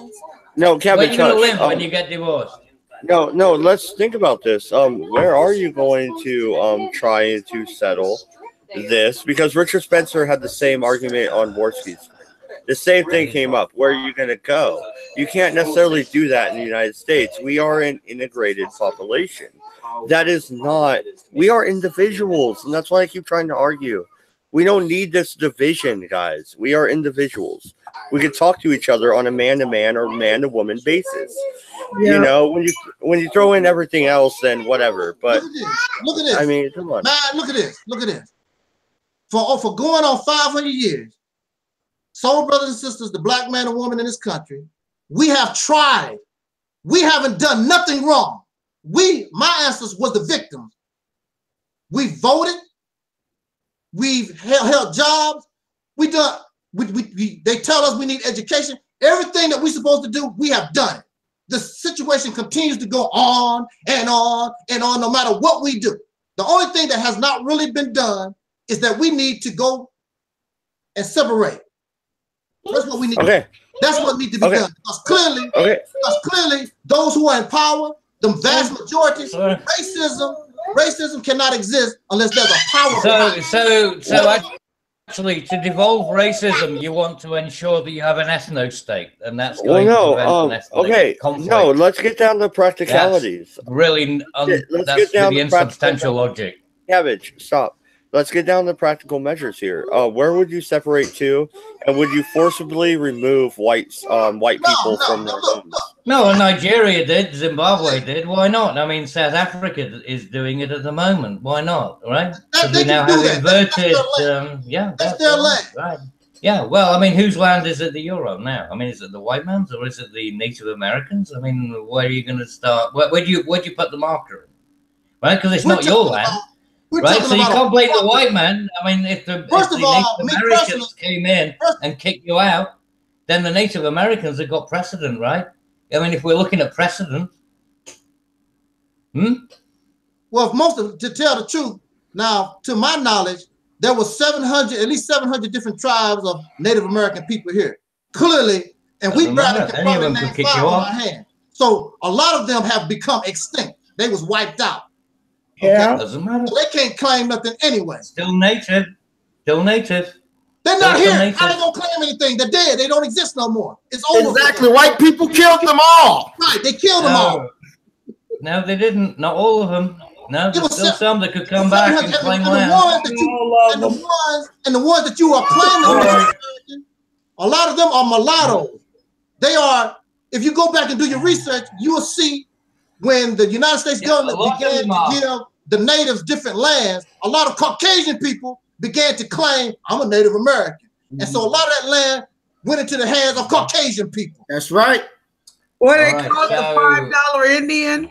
Exactly, the $5 Indian. That's right. So how many black people? Funny you guys say that, but you shut down the Confederacy when the Native Americans fought overwhelmingly for the Confederacy. Funny. That's a funny little fact there. What's that, man? But how many black people? With the Native Americans? You know the last territory of the Confederacy to surrender was the Native American territory. Right. It was the Indian territory. That's true. 1860. Yeah, well, I'm sorry, but this idea that you can just arbitrarily say that there's no such thing as Native Americans when there are actually entire communities which have retained, you know, like as purer blood as you, well, certainly purer in terms of, you know, their, you know, the inbreeding, whatever you want to call it. Okay, interbreeding, I should say, not inbreeding. Inbreeding. That's bad. Yeah, that would be bad. You end up with mutants.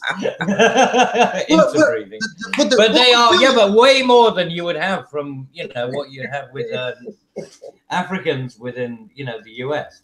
You know, that they would actually, you can still identify native, you know, native original indigenous populations. They do still exist. So they can turf you out any time, right? According to your own logic. Well, my husband. Okay, that's just a fact, right?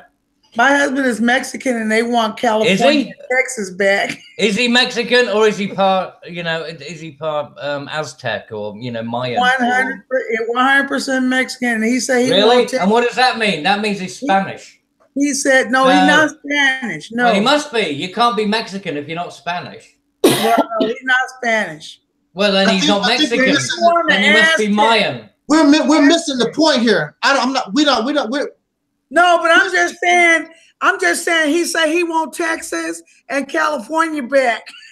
Well, he can have it.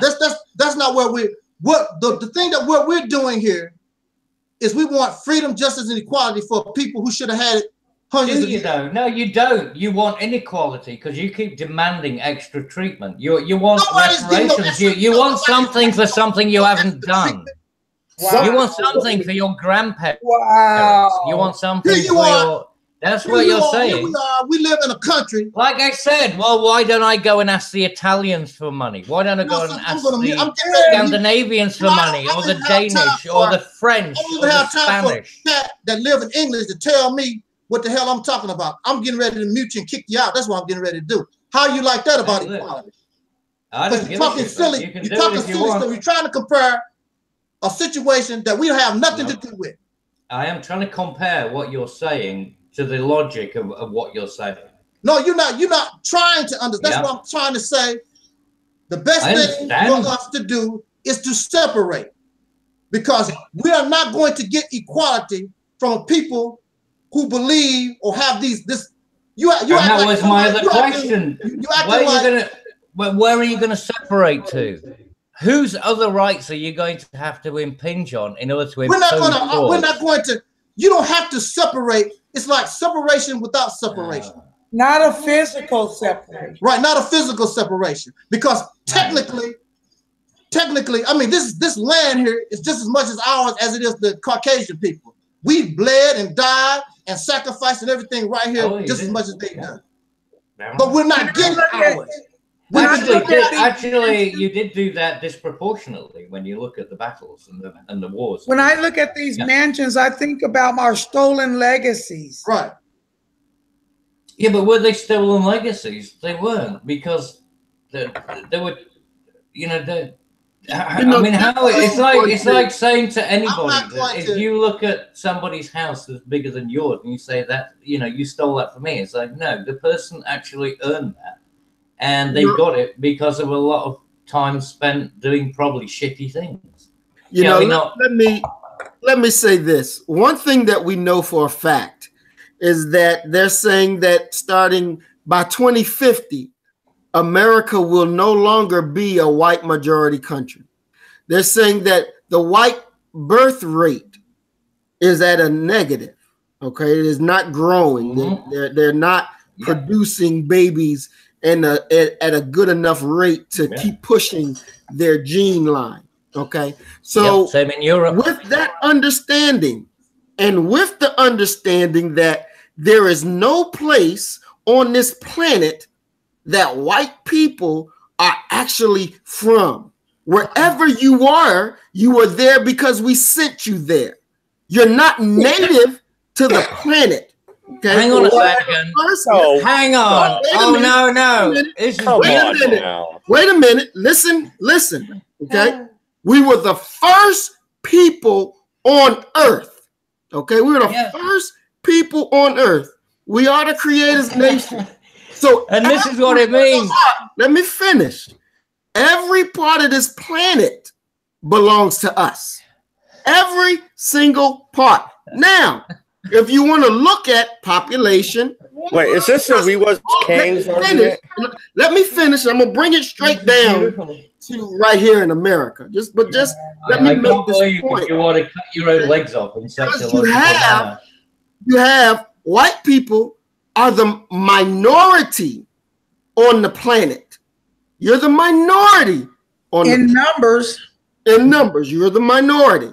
But not in money. Here in America, when you're talking about, well, how are you going to separate here in America? There's already places where white people do not live at in America. Mm-hmm. There's already places that there's a majority black population. Right. When you have more black, okay, you can have Detroit. Moving into places, and you have black rule, black people ruling, you're going to have what? White people that's going to be mad as hell, and they're going to leave. And they're going to leave. And they're going to leave. Why? Because they in their minds, it's going to be, this nigger is not going to tell me shit. What do you mean? What do you mean? In our minds. So this is what we're talking about. And we're going to move in. And it's not in our mind. You're telling us what you're doing. Take over. We're going to, next thing you know, we'll have a whole damn state. Then we'll have a whole nother state. Then we'll have a whole nother state. And we can thank our intelligence for making it happen. And B, we can thank our God for giving us this beautiful thing called melanin. Okay, well, Maurice, you know, you do know that your name is French, right? You have a French name. Okay, let's okay. We can do this on another day because that's not the topic. We are way off the subject. The subject we was talking about. No. Bill Cosby. I just wanted to ask you.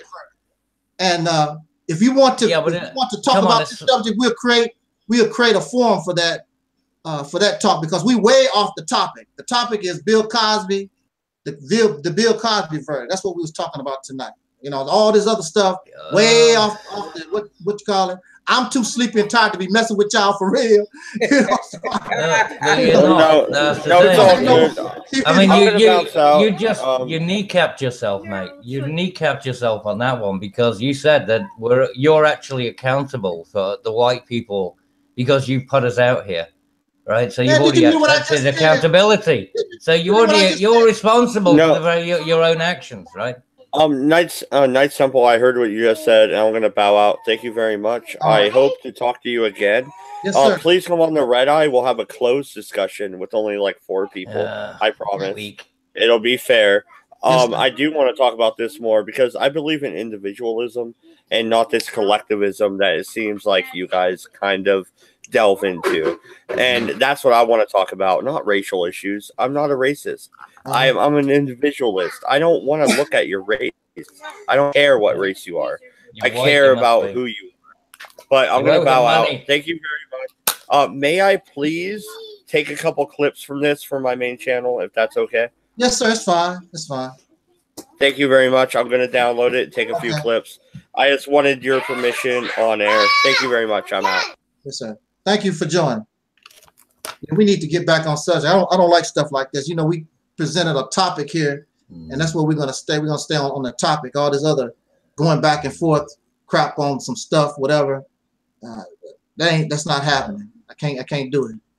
So, because I think we was talking about the Bill Cosby verdict and things related to that. Also, before we end this conversation, I did want, because I don't really know, I haven't heard from my sister your thoughts about the taking control of a state. I wanted to hear your opinion. Well, I guess I'm the only woman here, so talking to me. You must be oppressed. Yeah. Okay. So always the answer. Oppressed. Well, you must be oppressed because you know, woman. Were you talking to me? You're talking to me. Probably was. I just muted. I told her I'm done with that. See, that's See, Caucasian people got this slave master mentality, like whatever they say is supposed to go. You know, I don't like that. They have this thing like they always right, and this poor Negro, we suffer from this low IQ that anytime they open their mouth and everything they say, we're supposed to accept it. No, but in them days it's over with. That's right. You need to go back. You need to stay in England, keep your ass in England, and go to the royal wedding and enjoy yourself, because they ain't happening here. You know, slavery is over, bro. It's over. Nobody want to hear that stuff. I told you that's the end of the topic. We shouldn't even went that far. Now, if you want to come back on another day and want to choose that as a topic, when I can feel good and not sleepy and deal with your ass, that's a different story.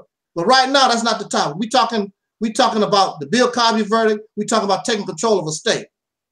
If you don't want to talk about that, thanks for joining. Adios amigos. Sayonara. Hasta luego, and all that other kind of good stuff. Okay, now you asked me about my opinion on taking a state. I'll put a link in the chat or the comment or whatever you want to call it section. It's the NBPP, the New Black Panther Party. That's what I belong to. We have a conference every Sunday. We pay membership. And we talk about real issues and doing real things. And it's funny that you guys are talking about this topic right now, because that is exactly what we have been discussing every Sunday. Every Sunday, it's the same thing that we've been discussing. And I haven't heard anybody else except for you guys come up with the topic. So I'm excited about it. I heard Malik Shabazz was talking about they just had a 10,000 man march or something. I don't know something. Do you know anything about that, Brother Maurice? But I heard him saying something about having one. I don't know if they had it yet, but I remember him saying something about they wanted to have one. But I seen a video where they was talking about it, and the title of the video was, and I sent it to you, Brother Maurice. The title of the video was talking about Malik Shabazz wants Florida and Georgia, something to that effect. And I thought that he would be talking in the same vein like what we're speaking about, taking control of a state. But he's talking the same usual stuff. He's talking to President Trump. I don't know how Donald Trump's supposed to do this, but he's telling Donald Trump, you know, because of our situation, we deserve to have Florida and Georgia or whatever. You know, Donald Trump is the president. He can't pull nothing. He don't have no power to do nothing like that anyway. No, he's a puppet. Yeah, he's a puppet. And these people, it's been 500 years. If they wanted to give us a state, don't you think they would have gave us a state by now? 500 years? Exactly. They're not going to give you nothing. You're going to have to take your situation in your own hand, your destiny in your own hands, and go for it. You have to realize that they never ask. White people don't ask for permission. Exactly. Right? And so they just take what they want. And we, unfortunately, we have that attitude, and I hate hearing this when I hear it, is that we always want to ask for permission. It's what's the old saying that goes, it's easier to ask for forgiveness than it is to ask for permission. So go ahead and do it and say, forgive me. Right. But I'm not going to say, forgive me. I'm doing what I need to do. I'm doing what I'm forced to do. It's not like we're sitting around and we really, it's a lot of work. It's a lot of work. And it's something that nobody wants to do. But clearly, it has to be done. We have to find a way to get out of this once and for all. That's right. We cannot continue to allow this to go on to the next generation. When we have the resources, and the education, everything that we need at our disposal in order to stop this right here in our generation. That's right. Pull this off, we would be the greatest generation ever produced. Because everybody else was trying. It wasn't their time. Exactly. It's our time. Don't you think 500 years is enough? That's a long time. Yeah. How many lifetimes is that, man? Oh my goodness. That's a lot of lives. Hey, Maurice, I have a question for you. Yeah. Yes, my question is this. Now, what group are you in? And is this something that you guys are actively pursuing at this time? Yes, ma'am. This is something that we are actively pursuing. And the group, we never really gave it a title, did we, dear brother? No. We never gave it a title. We just, the brother had the idea. He did the video. He asked me to look at it. I looked at it and I was like, yes, sir, let's do it. And we began to work. We never even named a group. We just got together and started handling the business. Yeah, we just, only thing we know is that we put an idea out here and start working on it. Mm-hmm. Never well, really. You can include me in that. And just start working on it. The main thing that we need to do, and I've been hearing a little bit through the grapevine because a sister sent me an email. She said that she got somebody was sending her messages about it. So by word of mouth, the idea is getting out there. We need our people to know, because they cannot make a choice and decide to do anything if they don't know nothing about that choice. Mm-hmm. So the first step that we have to do is put it out there. That's why I sent a certified letter to Brother Farrakhan, because if we want to do this as quickly as possible, I mean, he is in a position to do that. I mean, Minister Farrakhan could spread the word overnight. The whole nation would know. Y'all ready or you're not? So you can have a decision. But you can't never say you didn't know.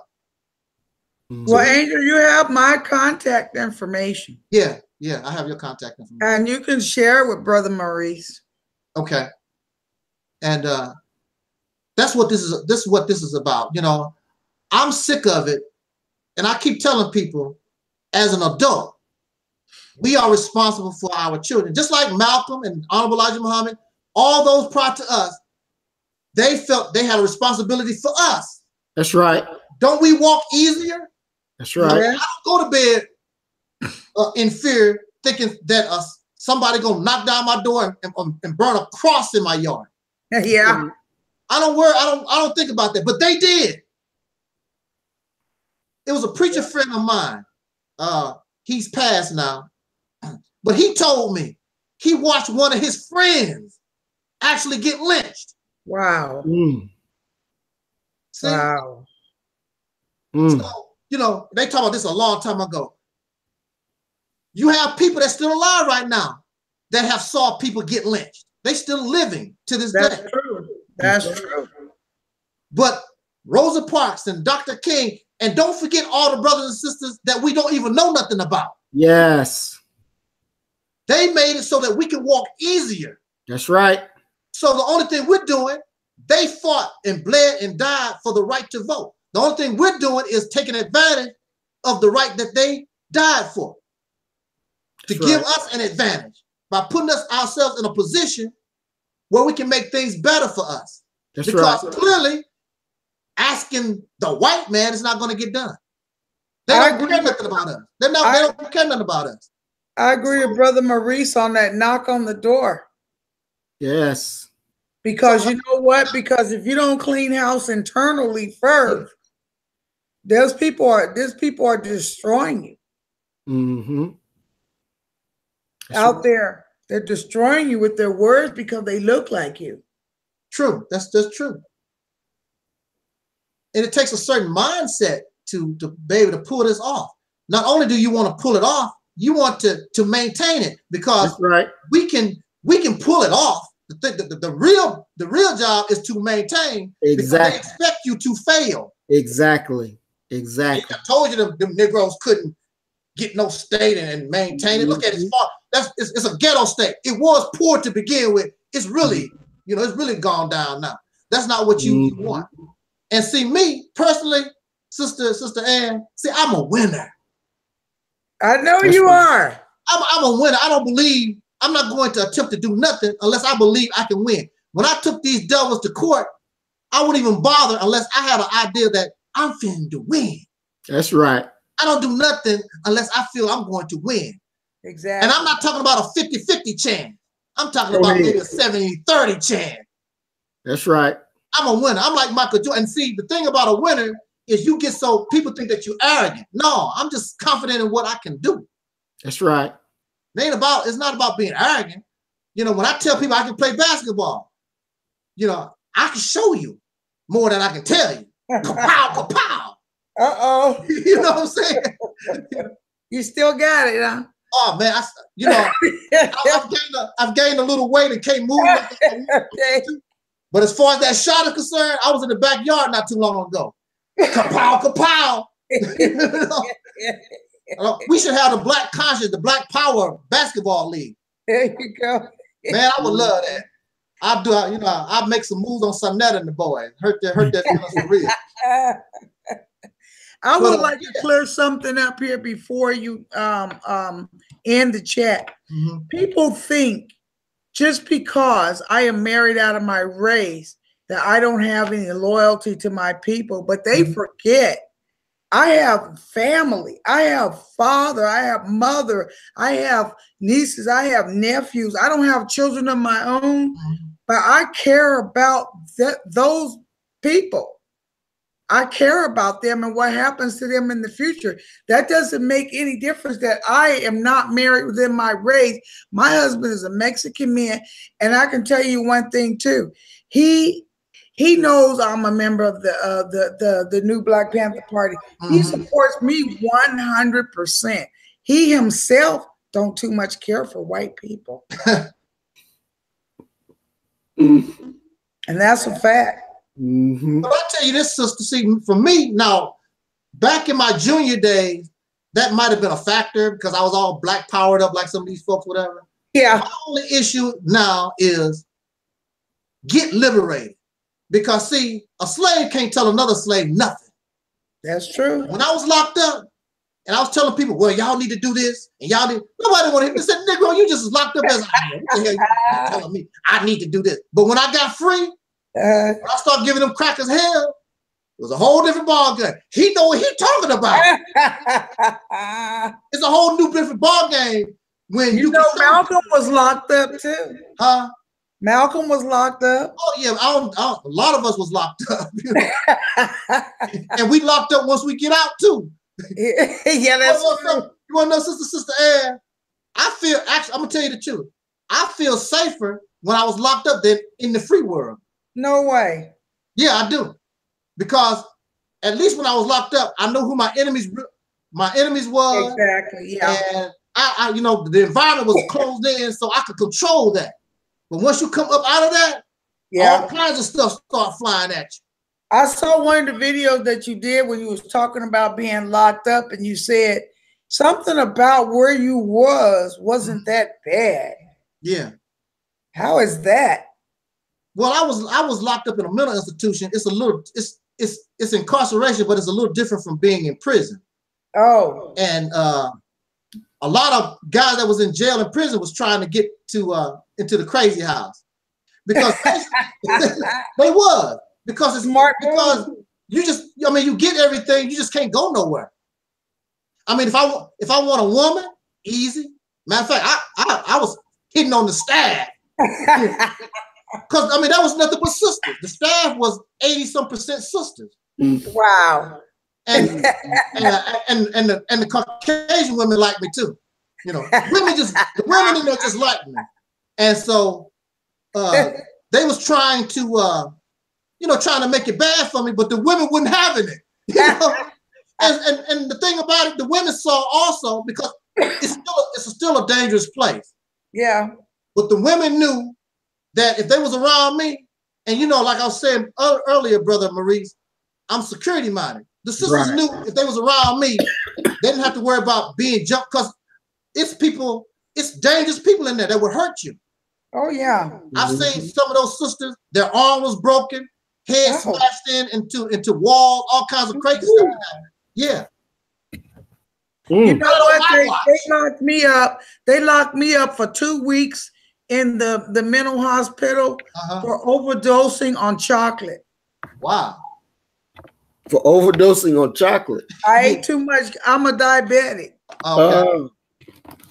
And I don't know what happened that day. I just like bought a bunch of candy bars and went to town. And then when they came to rescue me from having a diabetic, going into a diabetic coma, they put me in the mental hospital.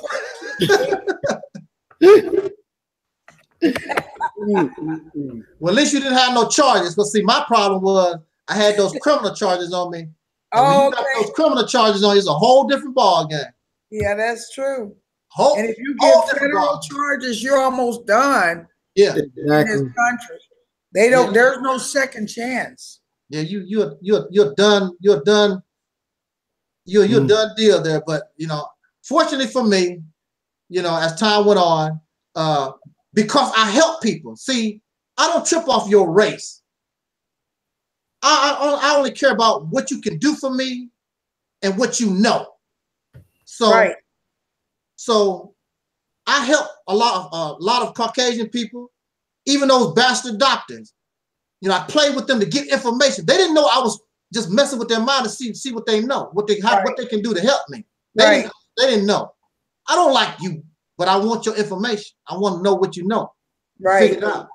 But because I was helping anybody, regardless to your race, that's how I got started on my journey to get myself out of there. Because it was a Caucasian guy named Danny, and he came to me one day. He said, "Man, you pretty smart and you can read and whatever. What do this say? What do this mean?" And I said, and I asked him, "What do this paperwork? What is this about?" He said, "My lawyer said this can get me out of here." I said, "Damn, hell, we're in the same situation. If it can get you out, maybe it can get me out." There you go. But you know something? It was two different situations. His situation was different from mine. But it was the beginning to show me the way that I need to go.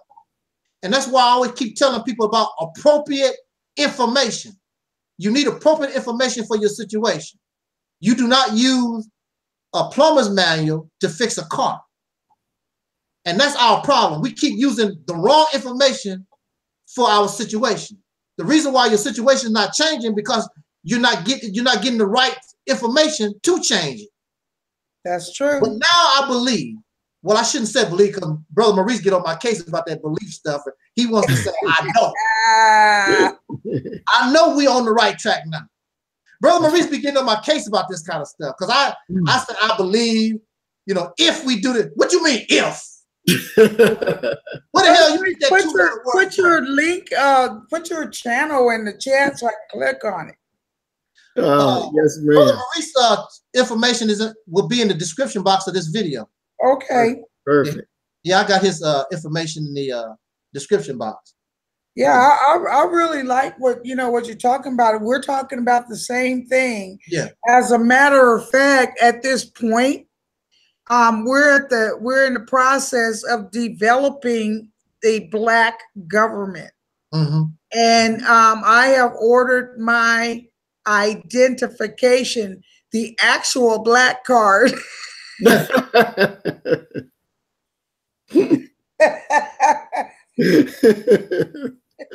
no longer a myth now. There's an actual Black card. Wow. Yep, Black government. Yeah, it sure is. Good. Y'all just click on that link and just check it out. Most definitely. Yeah, no doubt. You know, this is a job for many people. This is a major move, and like we discussed in our group, I mean, it's a major move, never done before. It's going to take brains in order to make this possible. I can't do it by myself. I mean, I can't even begin to attempt. You know. Yeah. Me by myself, I couldn't even take over a neighborhood by myself. So let alone talk about a state. And there are many things that we just don't know nothing about. I mean, this is a big move. But in order to gain big things, you got to go for big stuff. That's right. You know, if you go for the little things, the only thing you're gonna get is little things back.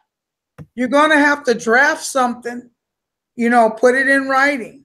Well, what are your goals and objectives? Well, we already know, basically, we know what the goal and the objective is. The thing about it is, do you want to get started? We can't even go that far until we understand, do we have the manpower in order to begin to make the move?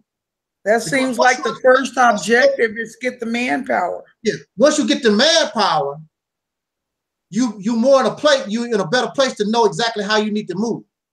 True that. That's why we need to, the first step is to, you know, I wanted to real quickly just address this Bill Cosby thing real quick. Because that's the topic. I just wanted to comment real quick on there and lay this out. Everybody knows that Bill Cosby has been going around, or was at that time, speaking on these college tours and in the community, right, you know, speaking to our people to try to get them to do better.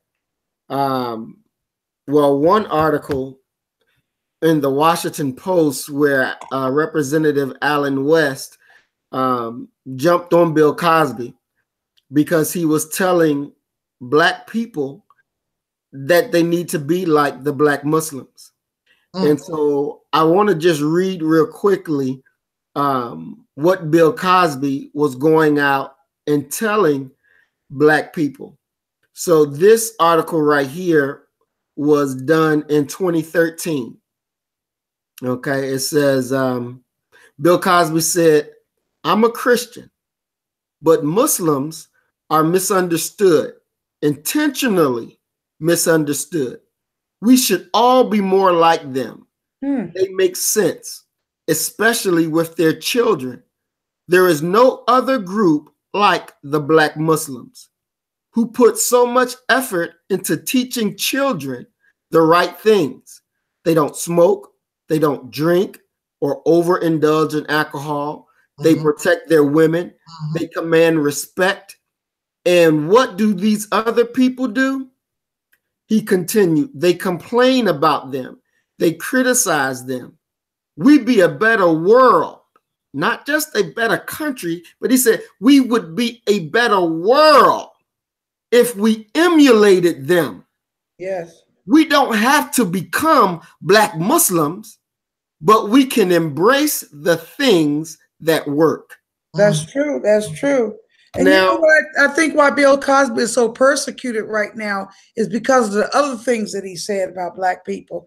And I'm torn because a lot of it had truth. It's just the delivery, I guess. And I'm gonna deal with that, because what we got to remember is that when Bill Cosby going out as quote unquote America's dad, and he's telling Black people to embrace the principles of the Black Muslims, we know that in the report done in 1965, the report on the Negro family, they wrote in there that America has to destroy the ideology of the Black Muslims, because if they are successful with the alienation of white people, if they're successful here, it will be a sign of what can be done throughout the world. Wow. So from President Johnson's administration, one of their key things was to destroy the ideology of the Black Muslims. Here you have Bill Cosby now going around telling Black people to embrace the principles of the Black Muslims. Yep. Now, he did this in several cities, different speeches among rich Black people, poor Black people, middle-class Black people, telling them to embrace the Black Muslims. Yep. Now, when you look at that and you say, well, who is the head of the Black Muslims? Minister Farrakhan. That is the head. America, these fake Jews don't like Minister Farrakhan at all. So here is a man who's not using Farrakhan's name, but the name of Black Muslims, and we all know what that means. Exactly. And what he's telling you, it's a big deal now for America's dad to be telling Black people that the principles of the Black Muslims work and it will clean you up. Then Burris, the Black stand-up guy who started this thing, came out October 16th of 2014. And he did this little comedy thing with saying that Cosby was doing this to all these women. And then all this thing just start coming out. We heard about that. He's telling black people to endorse, to support the Nation of Islam. They had to destroy this man because he broke the barrier that they were allowing him to work out. See, the thing is, nigga, you can be what we say, but if you go beyond the bounds to embrace an ideology, a culture that will destroy the mind that we put in black people, then you have done something that we have not approved of, and because you've done it, nigga, now we're going to destroy you. Yeah, and that is what we have watched. They destroyed this man because he had the audacity to tell black people, whether you rich or poor, to embrace the principles of the Nation of Islam. I don't think you don't have to be a Muslim, but do what works. Embrace those principles, and that broke the barrier. That broke the barrier. I don't think he's going to get any prison time, though. I hope he doesn't. But we need to be able to look at this thing and break it down so our people can understand why he was just crucified in front of us all. That makes sense. Because the first trial, he won. He didn't get convicted. He won. The second trial, same evidence, he loses. Even the accuser was saying, I was surprised that we won. Wow. Because they knew they didn't have nothing new, but the judge broke the rule and let 5 other people testify against him that was never proven to be true. So he let it hearsay come out and say that this is evidence when it's not. When it's not. But the judge, the prosecutors, they understood that we got to punish this man because this is coming down from up top. He has to be punished because we have to enforce the rule that you do not embrace the black Muslims and their ideology. You don't embrace it. That's why it's important for them to every strong organization that we get that they break and break and break. It is important that we understand that and that we get together so that we don't break. We cannot afford to break because the future of our people is depending upon us now and what we know and what we got to do. We've been through the teaching. We've had awesome teachers. Now is implementation. Yes. We have to implement. And if we do this, when we do this, we will be successful. We will be successful. We know they will come. The enemy will come and try to kill us.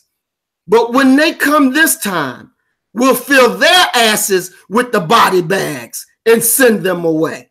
Well, like I said, this is what we are about today. This is the freedom of our people. Our people have paid a price for us to have knowledge, wisdom, and the understanding. Our people have paid a price for the desire to be free. Now we got to do what needs to be done to make us free. And this can be done and will be done in our lifetime. And you know, I tell people, I say, I am not afraid to die. Period. I am not afraid. You know what? I died once. I know what death is like. And they brought me back. And death is not the scary part. It's, the dying part is more scary than the actual death itself. So people, we cannot be afraid to die. And that's what the problem is.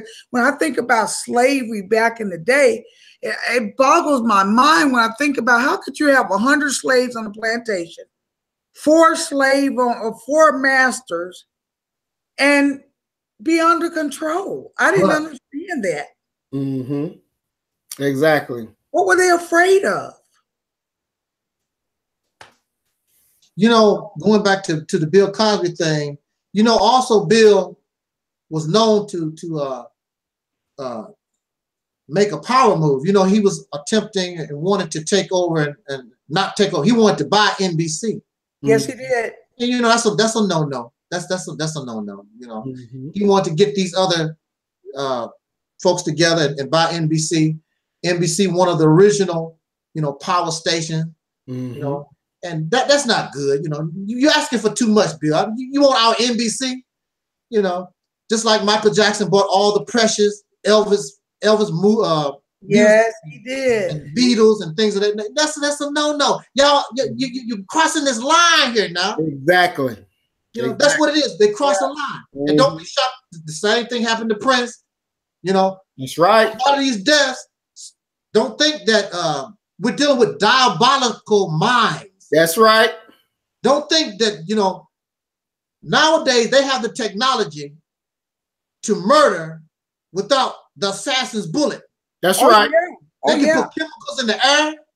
They can have you touch something, and it will look like you had a heart attack, aneurysm, all kinds of stuff. And they'll say natural causes. That's right. No, it looked like natural causes. So, you know, you don't have to. Matter of fact, you really don't hear about people being assassinated no more, do you? But the folks is dying. That's right. Because they don't need the bullets no more. Maurice, you never touched on that part. That's why. See, Bill Cosby right now is being persecuted by Black people because of his earlier statement, what he said. Do you remember that about Black people? You remember that? And so that's part of the weapon that's used, that, you know, his own mouth got him in trouble with Black people. And now that he's in trouble, all I see all over YouTube is he got his upcomings for saying what he said. Do you remember what that was, what he said about Black people? Yes, ma'am. I do remember that.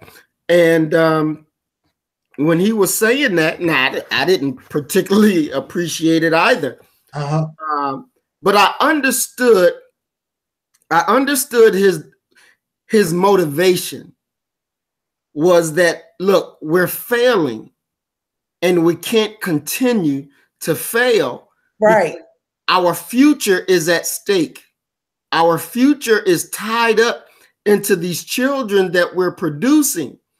And we're not producing, or we're not maintaining our children in the best manner. And one thing it is when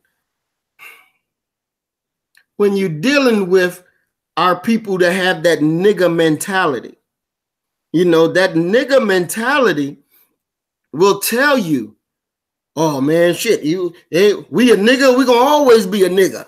You know, that nigga mentality will say, ain't nothing, let me get my 40 and sit down and drink or get my drugs. And, you know, you're using these drugs and you're drinking because you're trying to escape, but you don't realize you're trying to escape because you don't like that nigga that you are.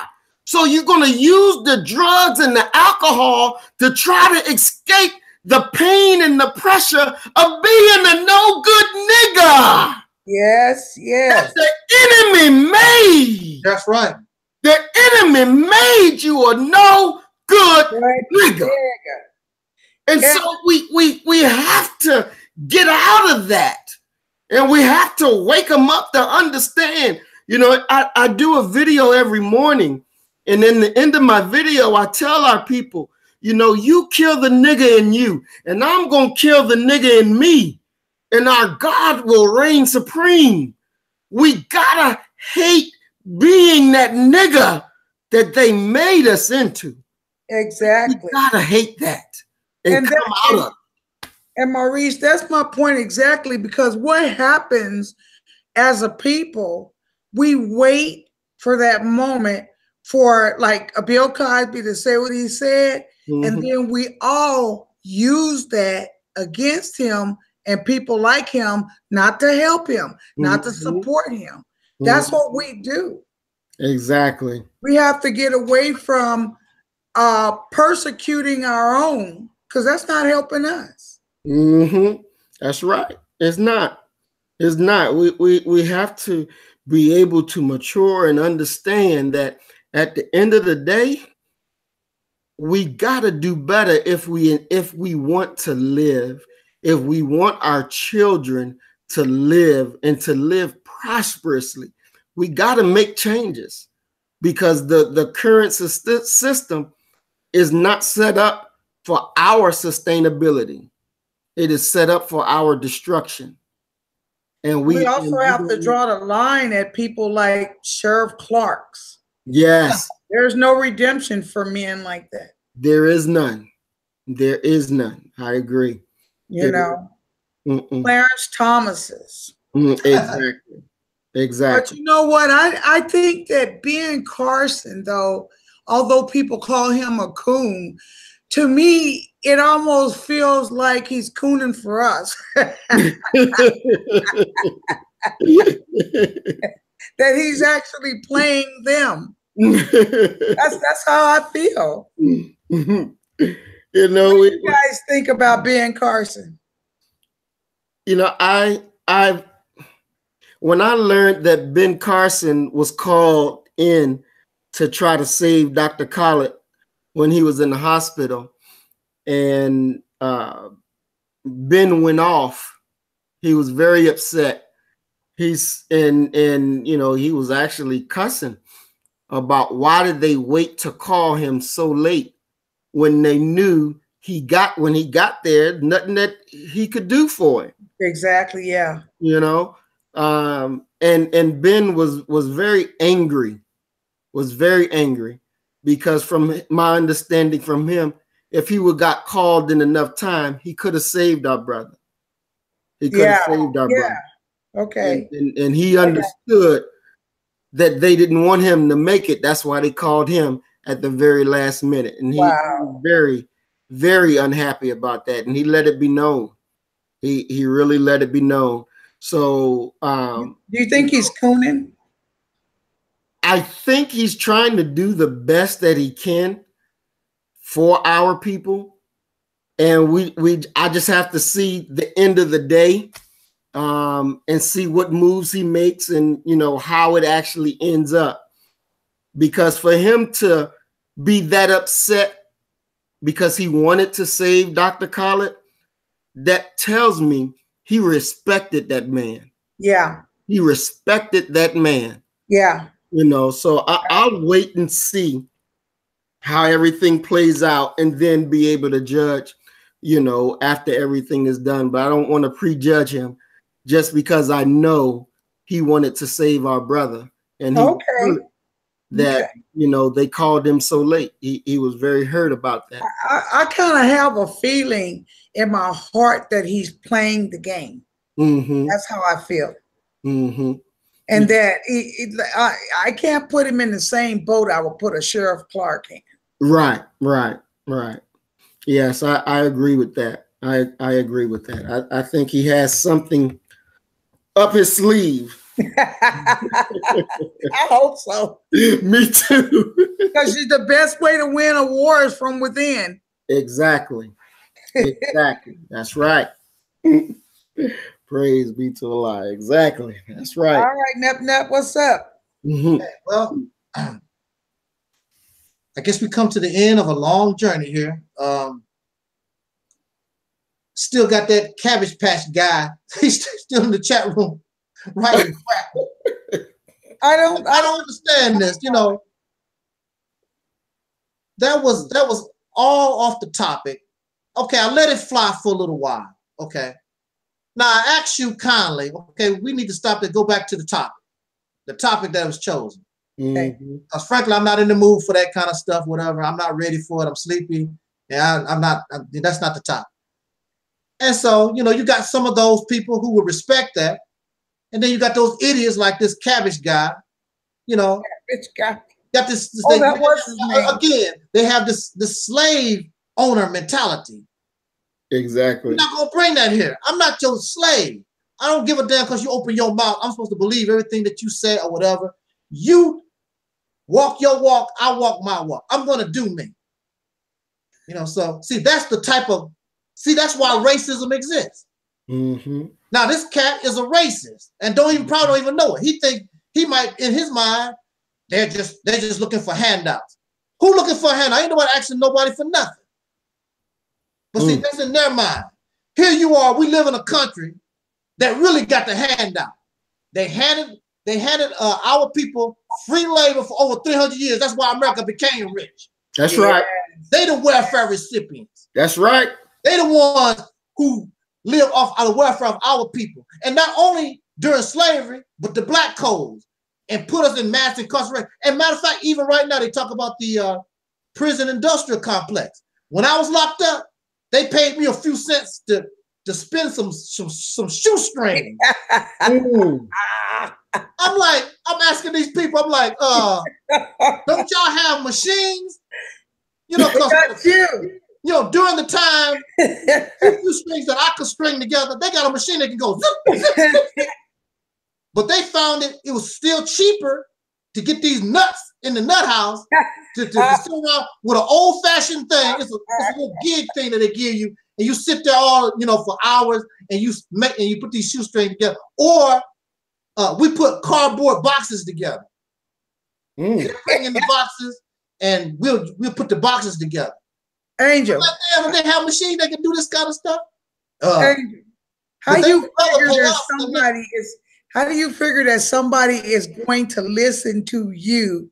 I tell you, I go to these white supremacist website, and they talk about things like this. They talk about being mad at the slaves for taking their jobs.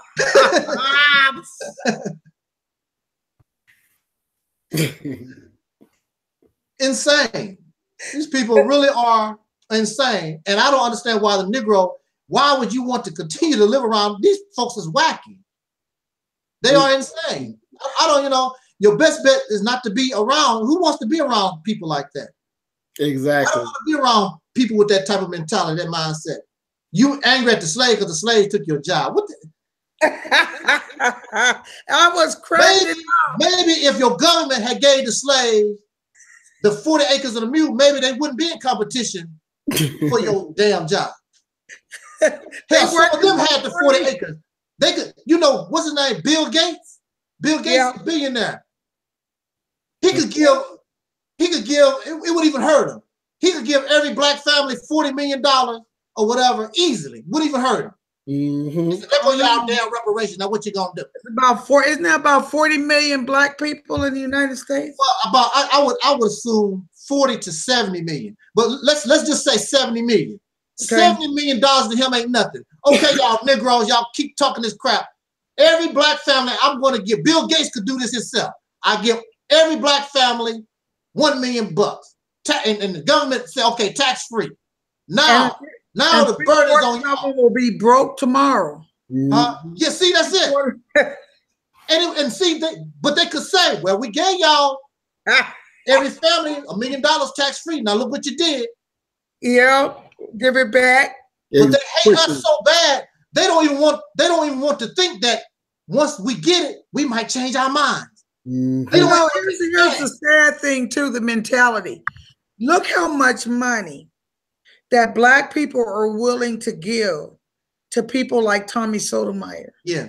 Look how much money that black people are willing to give to Dr. Umar. But when it actually comes to doing something like what we're talking about, nobody wants to give nothing. Sister Ann, they don't even want to talk about it. No, they don't. I put this video up. How long, Brother Maurice? It's been almost 3 weeks now. Okay.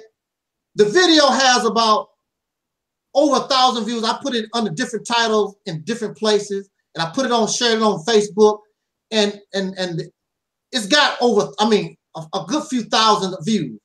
They don't even want to talk about it, Sister Ann. They quiet as a mouse. I watched that video, Angel, but here's the thing that's missing from that video. What's missing from that video, unless I missed it myself, is your call to action. You know what I'm saying? I did not hear your call for action in that video. Well, you know, I don't think I have to call it. I mean, I just put a proposal out there because Brother Maurice listened to the video and he was called to action. Yeah, well, you know, but he called action real quick.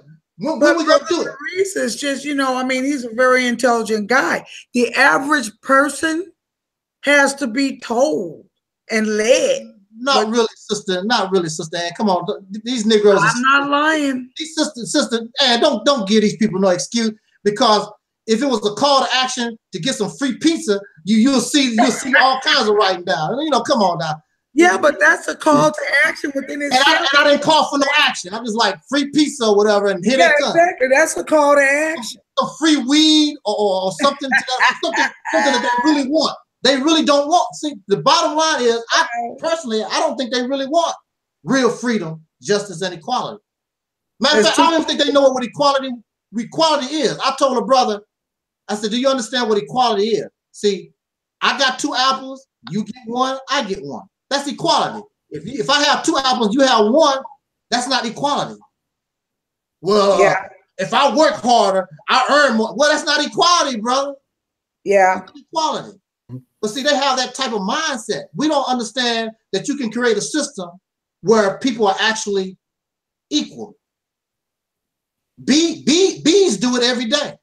They don't be tripping off, well, that one bee, he didn't bring enough money like the other bee did.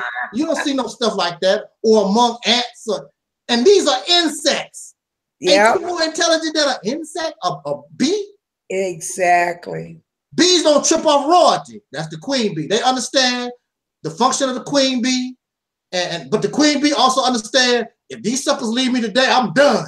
Exactly. Right. Yeah. Everybody understand their role, and everybody needs to depend on one another. They understand that, because if somebody is tripping, all of it is they done. Have you ever heard of Pharaoh said that? Oh, yeah.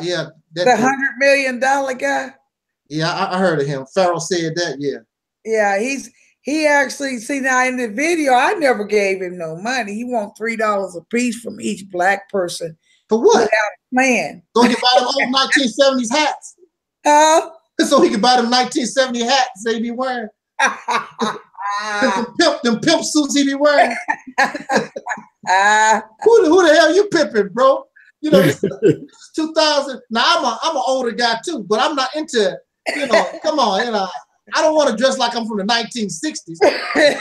That's old with. Matter of fact, I lived $100 million club.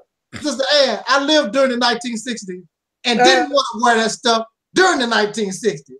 You know, my mother had me dressed up like I was Captain America. I needed to see it. You know, you're only 1970. I heard you say you were 55 years old, right? Yeah, I just turned 55 this month. Yeah, see, I'll be 62 this year. Yeah. You're not that much older than me. Not that much older now. Yeah. No. I tell younger people, I said, I made it to 55. You can't even say that yet. That's true. You know what I think is that if we want to do fundraising, maybe we want to look into trying to set up a legitimate way of collecting money.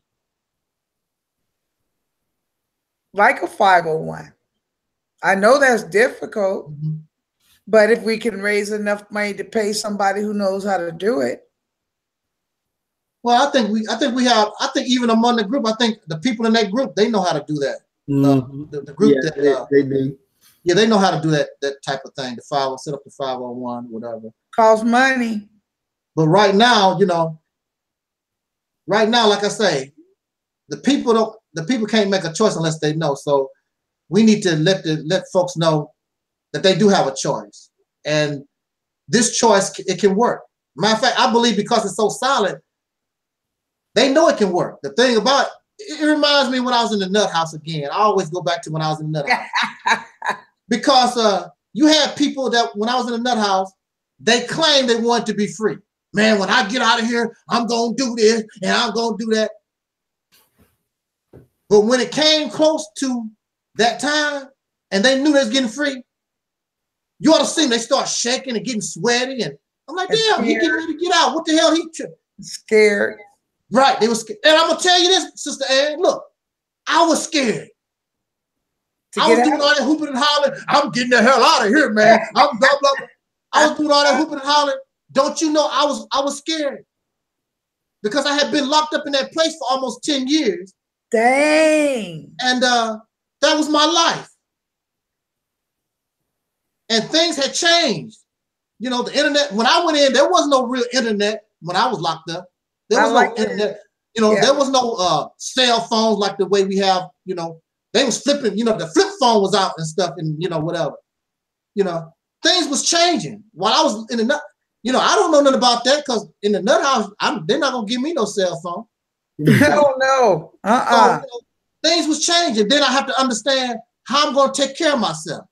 That's really one of the number one things is, you know, what I'm going to do. Because they don't put this stigma on you. You know how it is when you are just a regular convict and you get out. Well, you know, you was in crazy house and, you know, I don't think we can hire you. So not only am I a convict, I'm crazy. Yeah. So, you know, crazy. So how am I going to take care of myself? So all these things, I was scared. Believe, you know, I'm going to be honest. I was scared. I was like, damn, maybe this wasn't a good idea.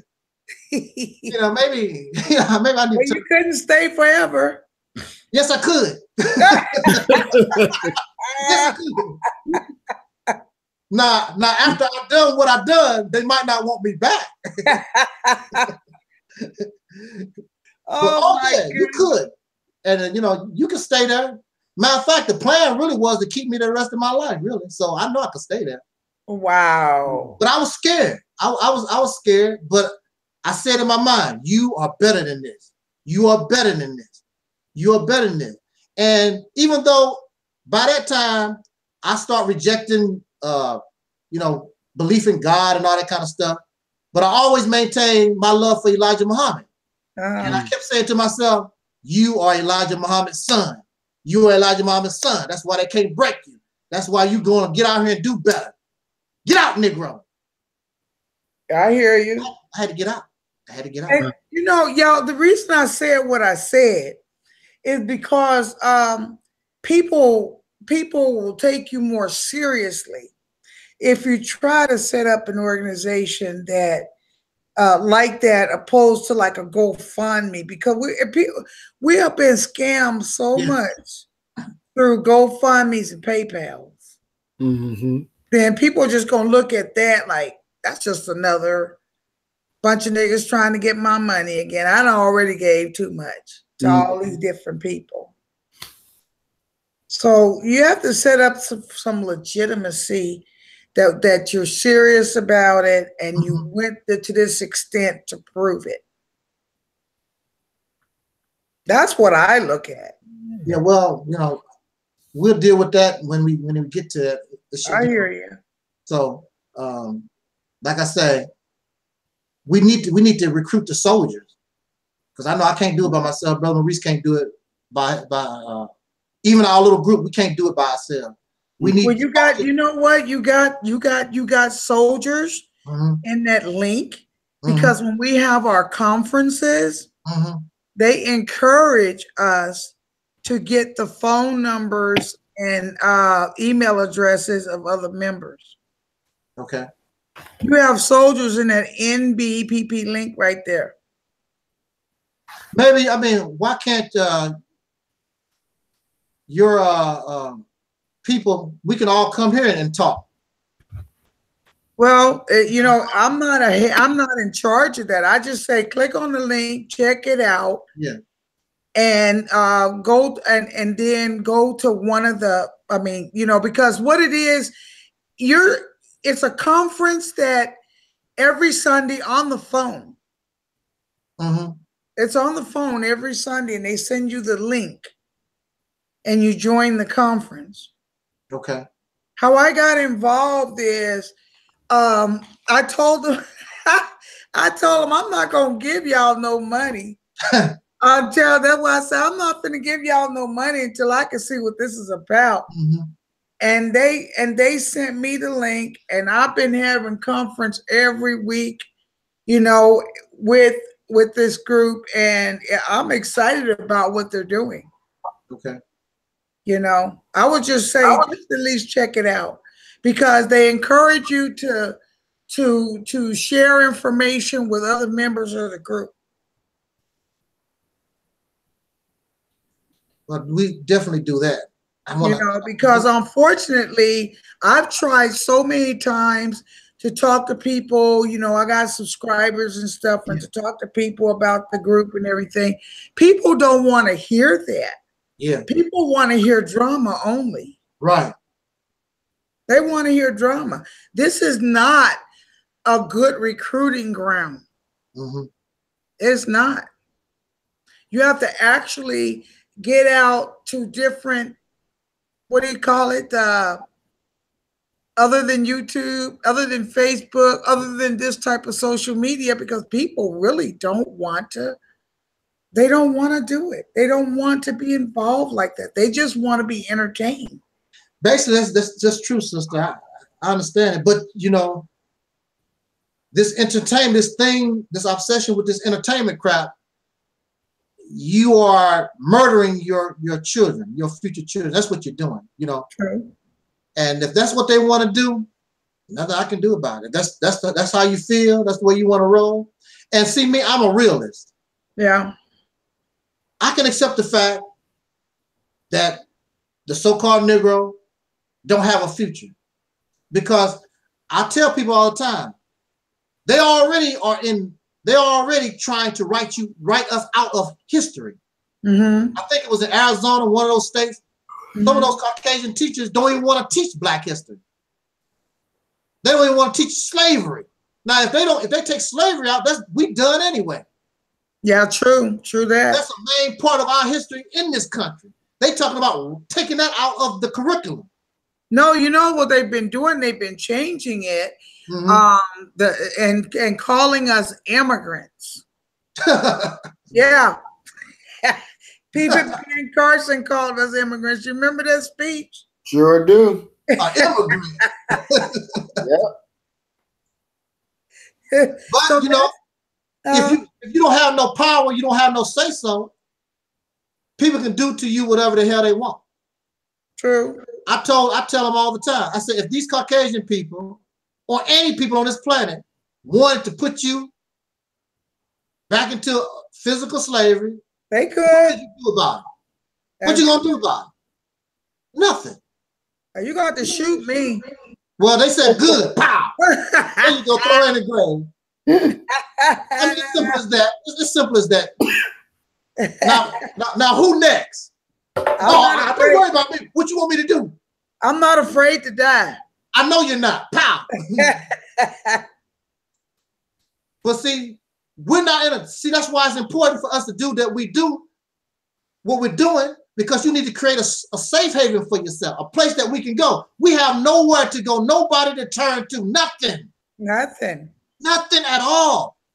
Anybody can do whatever the hell they want to us at any time. We have nothing. When is going to stop? You know, we don't take things serious. We need to take things serious. Totally vulnerable. That's right. Totally vulnerable. The hell with that. But the problem is, see, as long as Black people are comfortable where they are, nothing will happen. It has to be traumatic for us to move. Some of us want to move, but a lot of people are very comfortable where they are. Well, let me tell you something. By the time you want to move because somebody's messing with your being comfortable, it's too late. You're going to suffer the consequences of something for real big. And here's the other problem. Make a move while you're comfortable. Here's the other problem that we have as Black people is if we don't reap the benefits ourselves, we don't look at the benefits for the future. We want to benefit now. Right. That's sad. And that's unfortunate. We don't want to do anything for somebody else that we haven't even seen or met or been born yet. That's selfish. That's so selfish. You know, that's so selfish to me. You know, people around this earth, the forefathers of all these different nations, many people have died for the future. They never did. They never seen their country come into being or nothing. Exactly. They don't know, but they understand this is what I need to do in order to create this. Mm-hmm. And to this day, even though these Caucasian people know that their forefathers were some murderers and some racists, they still respect the hell out of them and not going to let you demean them. Yeah, exactly. And they didn't mean, their forefathers and ancestors didn't mean for us to get to a place of comfort and to stop. But you know what? It's hard. I'm really glad that I have met you guys. I know I've been watching you for a long time, Angel, but yeah, I'm really glad that I met you guys because I was almost giving up. I had almost given up because I felt like I'm just out here by myself. No. I want better for my nieces and my nephews. It's not about me. Yes, ma'am. We're going to increase the ranks. All thing we got to do is just stay on the job and just keep pushing. You know, it don't make no difference. You know, don't get discouraged. Because actually, you know, I've been on YouTube for 10 years. I've been discouraged many, many times. You can believe that. I said, well, I'm going to shut this down. These Negroes ain't going to want to do nothing. I'm finna shut it down, blah, blah. Been discouraged many, many times. But, you know, it gets frustrating. And you just, what they said, knock the dirt off your shoulder and you got to keep rolling.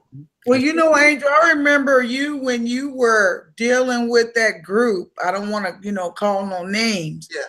But you finally had to cut that loose because it was really, you know, not doing anything for you. No. I remember that. You remember when they were talking about that claiming you were doing all this stuff and trolling and everything. Yeah. And I'm like, I kept trying to talk to you then in the comments, but you would never reply. You know, there's a lot of action on those videos. You know, they like beefing. They like that kind of action. There's a lot of stuff going on. But you know, prior to that though, it was like 6 or 7 brothers that I knew in Chicago. And I told them, I said, don't you know, I would move to Chicago so that we can work together so we can do something. Now, prior to that, they blow my telephone up, want to talk 24 hours a day and all this kind of crazy stuff. So I told them, I said, well, look, I'm single. There's no reason for me to be here. I can move to Chicago. We can get together and do something in Chicago. All of a sudden, the telephone got silent. Nobody want to start all that talk. Because I really, you know, I come from the school of Elijah Muhammad. You know, we take action. We do things. We don't sit around just running our mouth. I'm from the old school. I'm used to going to your door and knocking on the door. Final call newspaper. You get that out away from my door. But final call. You know, and call the dog out on your stuff. I'm used to talking to people hand to hand, shaking hands, and that type of thing.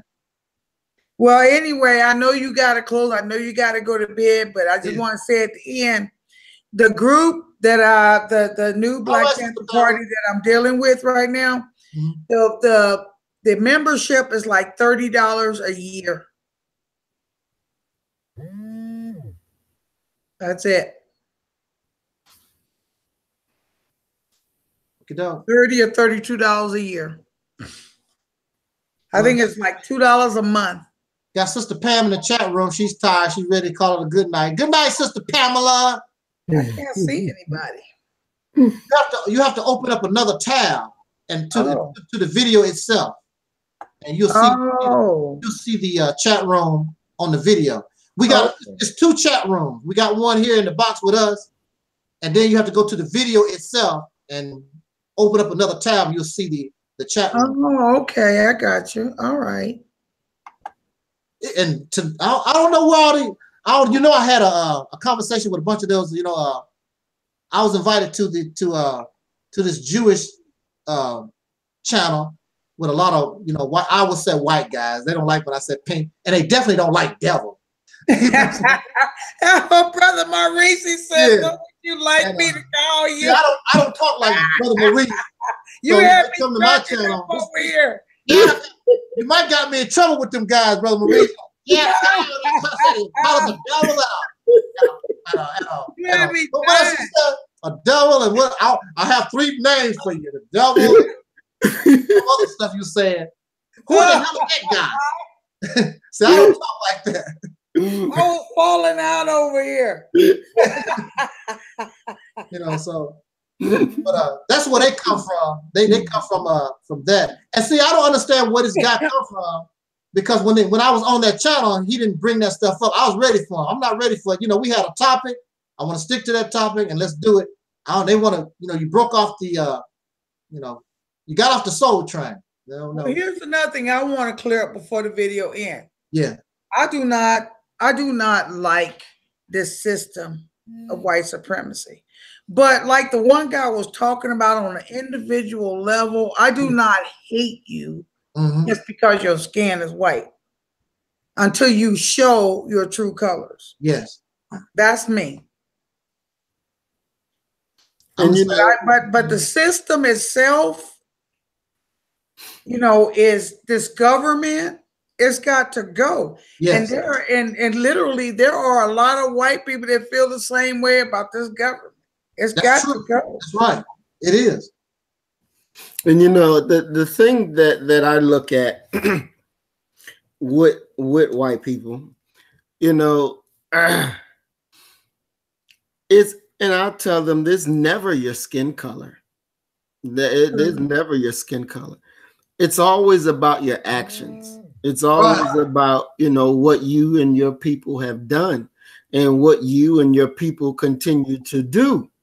We'll find white people like that. They'll say, you know, well, I'm an individualist.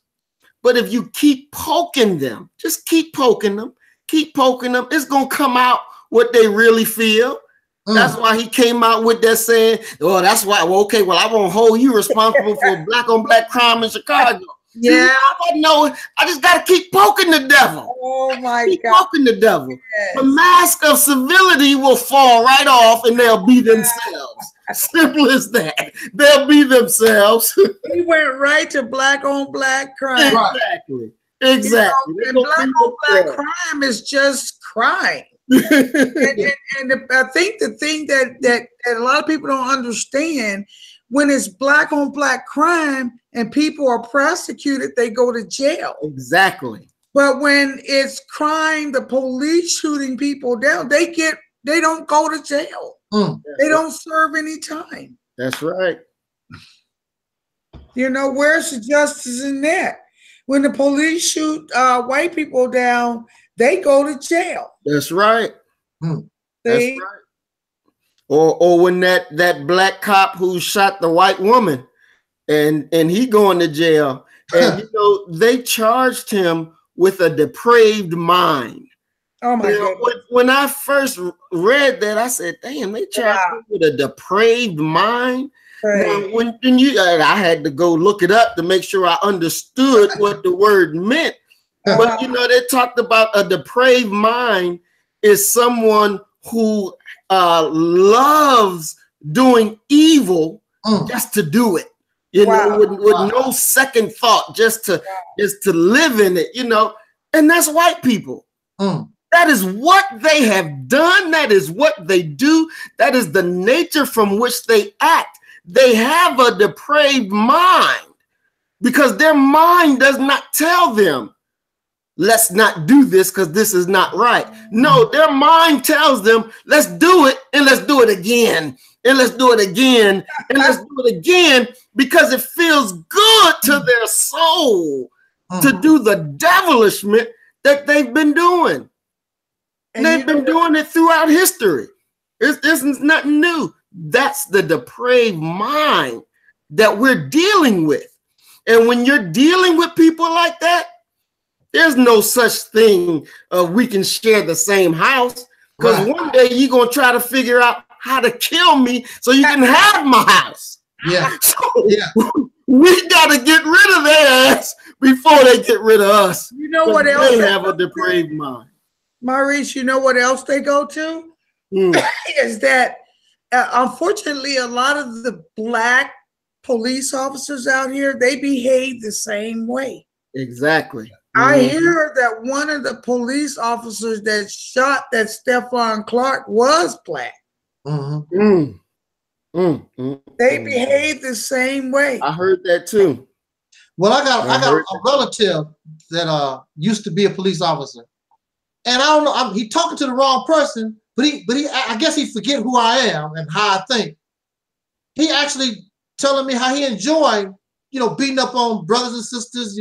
I said, your job is to, if they commit a crime, whatever, just arrest them, let the law do whatever. He was telling me that how he basically call us animals, and he actually deserved, grabbing them and treating you rough and putting the handcuffs on too tight. I'm like, this is your relative. I want to punch my own relative in the mouth. I'm like, you're talking to the wrong person. This is your relative, right? Huh? This was your relative? This was my relative. Wow. He's a police officer. That work in the. You know what? Unfortunately, people like that are drawn to being cops. I had so many white ladies tell me at work, I don't know why they had felt the need to tell me, to point me out, just to come to me and say, my husband or my boyfriend just joined the police department and he asked for the rough side of town. I'm like, why are you telling me this? He needs to be reported. Exactly. But who you gonna report him to? Exactly. I almost became a police officer in San Diego. When I got out the military, I was thinking about becoming a police, and the only thing that stopped me, and very sincerely, the only thing that stopped me is because I knew if I came across a domestic violence and a black woman was getting beat, I would probably kill that man. And that's the only thing that stopped me from being a police officer. Yeah. Because I knew that, I would not be able to give justice because I would kill him right there on the spot. You know what? I think the reason I didn't get the job, because I passed the written, I passed the physical, and this was all in the same day. And when I had the interview, the last question of the interview, the interviewer asked me, is there anybody in your life that cares about you? I said, yes. I wonder what would have happened if I said no. I probably would have got hired. I know. That gave me cold chills the way he asked me, is anybody that cares about you? Wow. Well, I care about you. I think you need to take a nap. I care about you too. I just want to thank you, sister. I really enjoyed you live. We've had a conversation back and forth. On the I had fun. You are really wonderful live, and of course, brother Maurice, is in the house. Love that brother. He keeps me fired up. I can't wait to see your video because I love your delivery. Oh, praises be to Allah. I love your delivery. Thank you, sister. It was definitely good to meet you. And I look forward to talking with you more and our good brother here. Boy, I tell you.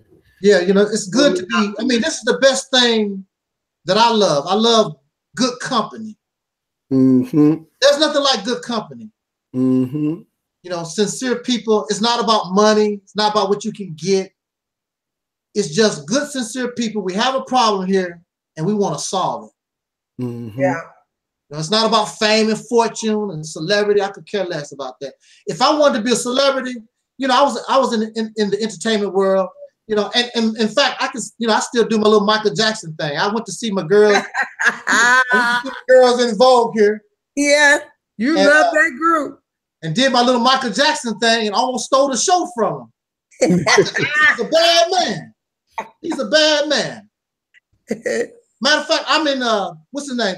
This is Cindy in the middle. And her auntie loved my Michael Jackson so much, we still talk. Got my number, took my picture and everything. Love my Michael Jackson. Yeah, you're killing me over here. So you know, Terry got a man, right? I just found out she got a man. Oh, she do, huh? Yeah, she got a man. But see, I'm still in the game because I got one of their relatives' telephone number. There you go. That don't mean nothing. She got a man, but I don't see no ring on her finger. That's right. Oh, hey. You know, like Brother Maurice said, get to Mississippi, it's a wrap. That's right. You talk about you want a man, real man got you a whole state. Go ahead. So, with that said, y'all, thank you again, Sister Ann, for joining us, Brother Maurice, and all of you who've been hanging with us for 3 hours. Is it been 3 hours? This weekend. Do not expect to see me this weekend. Okay. I'm done. Yeah, right. I made little videos all during the week. I'm done. I'm done. I'll get a notification. Matter of fact, if you can see my eyes probably look so bloodshot. That nigga smoking weed. I can see your eyes. Yeah. Eyes bloodshot, itching and crying. Everything. But we need to get this job done. We need to, you know. All right, Angel. Absolutely need to get this job done. One thing before you go. Yeah. How did you come up with Angel Nup Nup 7?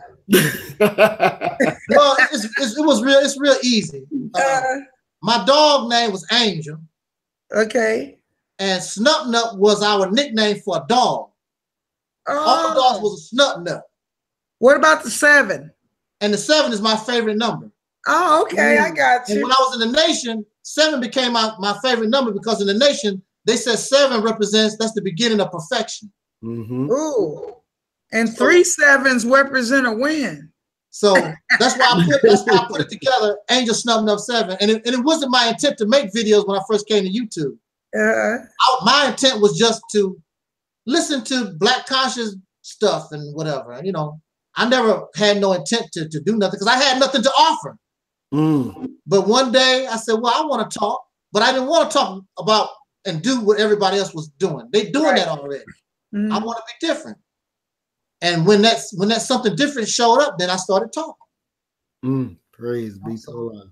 And then I've been getting, you know, if you got my videos from when I first started to now, you'll see a gradual progression. I think I've really evolved. You know what? I said that to you in your video the other day. I said, man, you are really honed your talent. Since I first started watching you, really honed it. I think, you know, and plus the job that I have, you know, I drive trucks.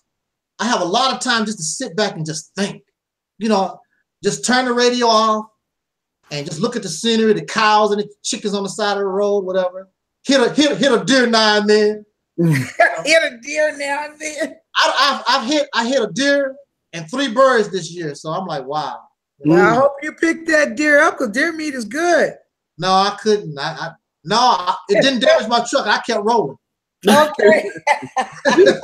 I kept rolling. So I felt so bad. You know, I'm an animal lover, and you know, I'm just going down the road at 65. I guess we can say you love them to death. You know, it just hurts me. I think about it all the time. I don't want to hurt the poor animal, but you know, they step out in front of this 80,000-pound thing. You know. Yeah. Yeah. You know, I love. I was raised, you know, on a. You know, I'm a sharecropper son. You know, we had chickens and pigs and cows, and you know, we raised apples and oranges, not oranges, but apples and peaches, and we grew all our own food and everything. I mean, that's where I come from. I was raised in a rural area.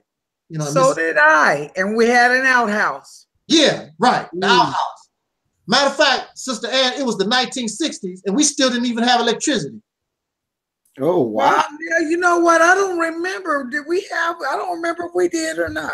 Yeah, because we know we still was burning. It was the 1960s, and we still was burning kerosene and oil and things like that. Didn't have an air conditioner. The air conditioner that you got was when you went to church and got that fan. Yeah, that's right. That was the air conditioner that we had. Or You know what, I know you want to close. I know you want to close, but let me just tell you this real quick. Yeah. I almost lost my life at 6 years old in the outhouse. Wow. Because my auntie bought me a teddy bear and I took it with me to the outhouse. And somehow I ended up dropping it down that hole. Oh, that teddy bear was And I went to reach for it and almost lost my footing. Yeah, because they make that toilet hole real big too. Yeah. I mean, why do they make the toilet bowl that the hole's so big for? Elephant? Like, what are human beings? Well, because you pooping in that thing. It's got to be why the hole so big? I'm like, the hole is so big. Anybody, a grown person can fall down through that. Indeed. Brother Maurice, do you know, have you ever seen an outhouse or been in one? No, You can tell where we come from. and you doing good, Brother Maurice, if you had an outhouse. I know some guys that had to go out in the woods and dig a hole. Oh, wow. For real. They didn't have an outhouse. You have to go out there in the woods and dig you a little hole. So, we was doing good to have an outhouse. Yeah, I know. And then you can't go outside. Well, anyway, a lot of us were scared to go outside at night, and you had them pans that you had for nighttime action. But you know what y'all talking about like separation and all that. You think about this here. When I was coming up, until I got to high school, everything was black. Yeah. Everything was. Yeah. I mean, you know what it's like, and even when after I got older, a little kid of my friends, this is a funny story. I just gotta tell you this, guys, real quick. It's funny. When he first started to school, he never seen nobody white in grocery stores, nowhere. And when he got to, and let me tell you this though, when he got to school, they had to call his mother to come and get him. And she went down there because he thought all those white people had lost their color. It was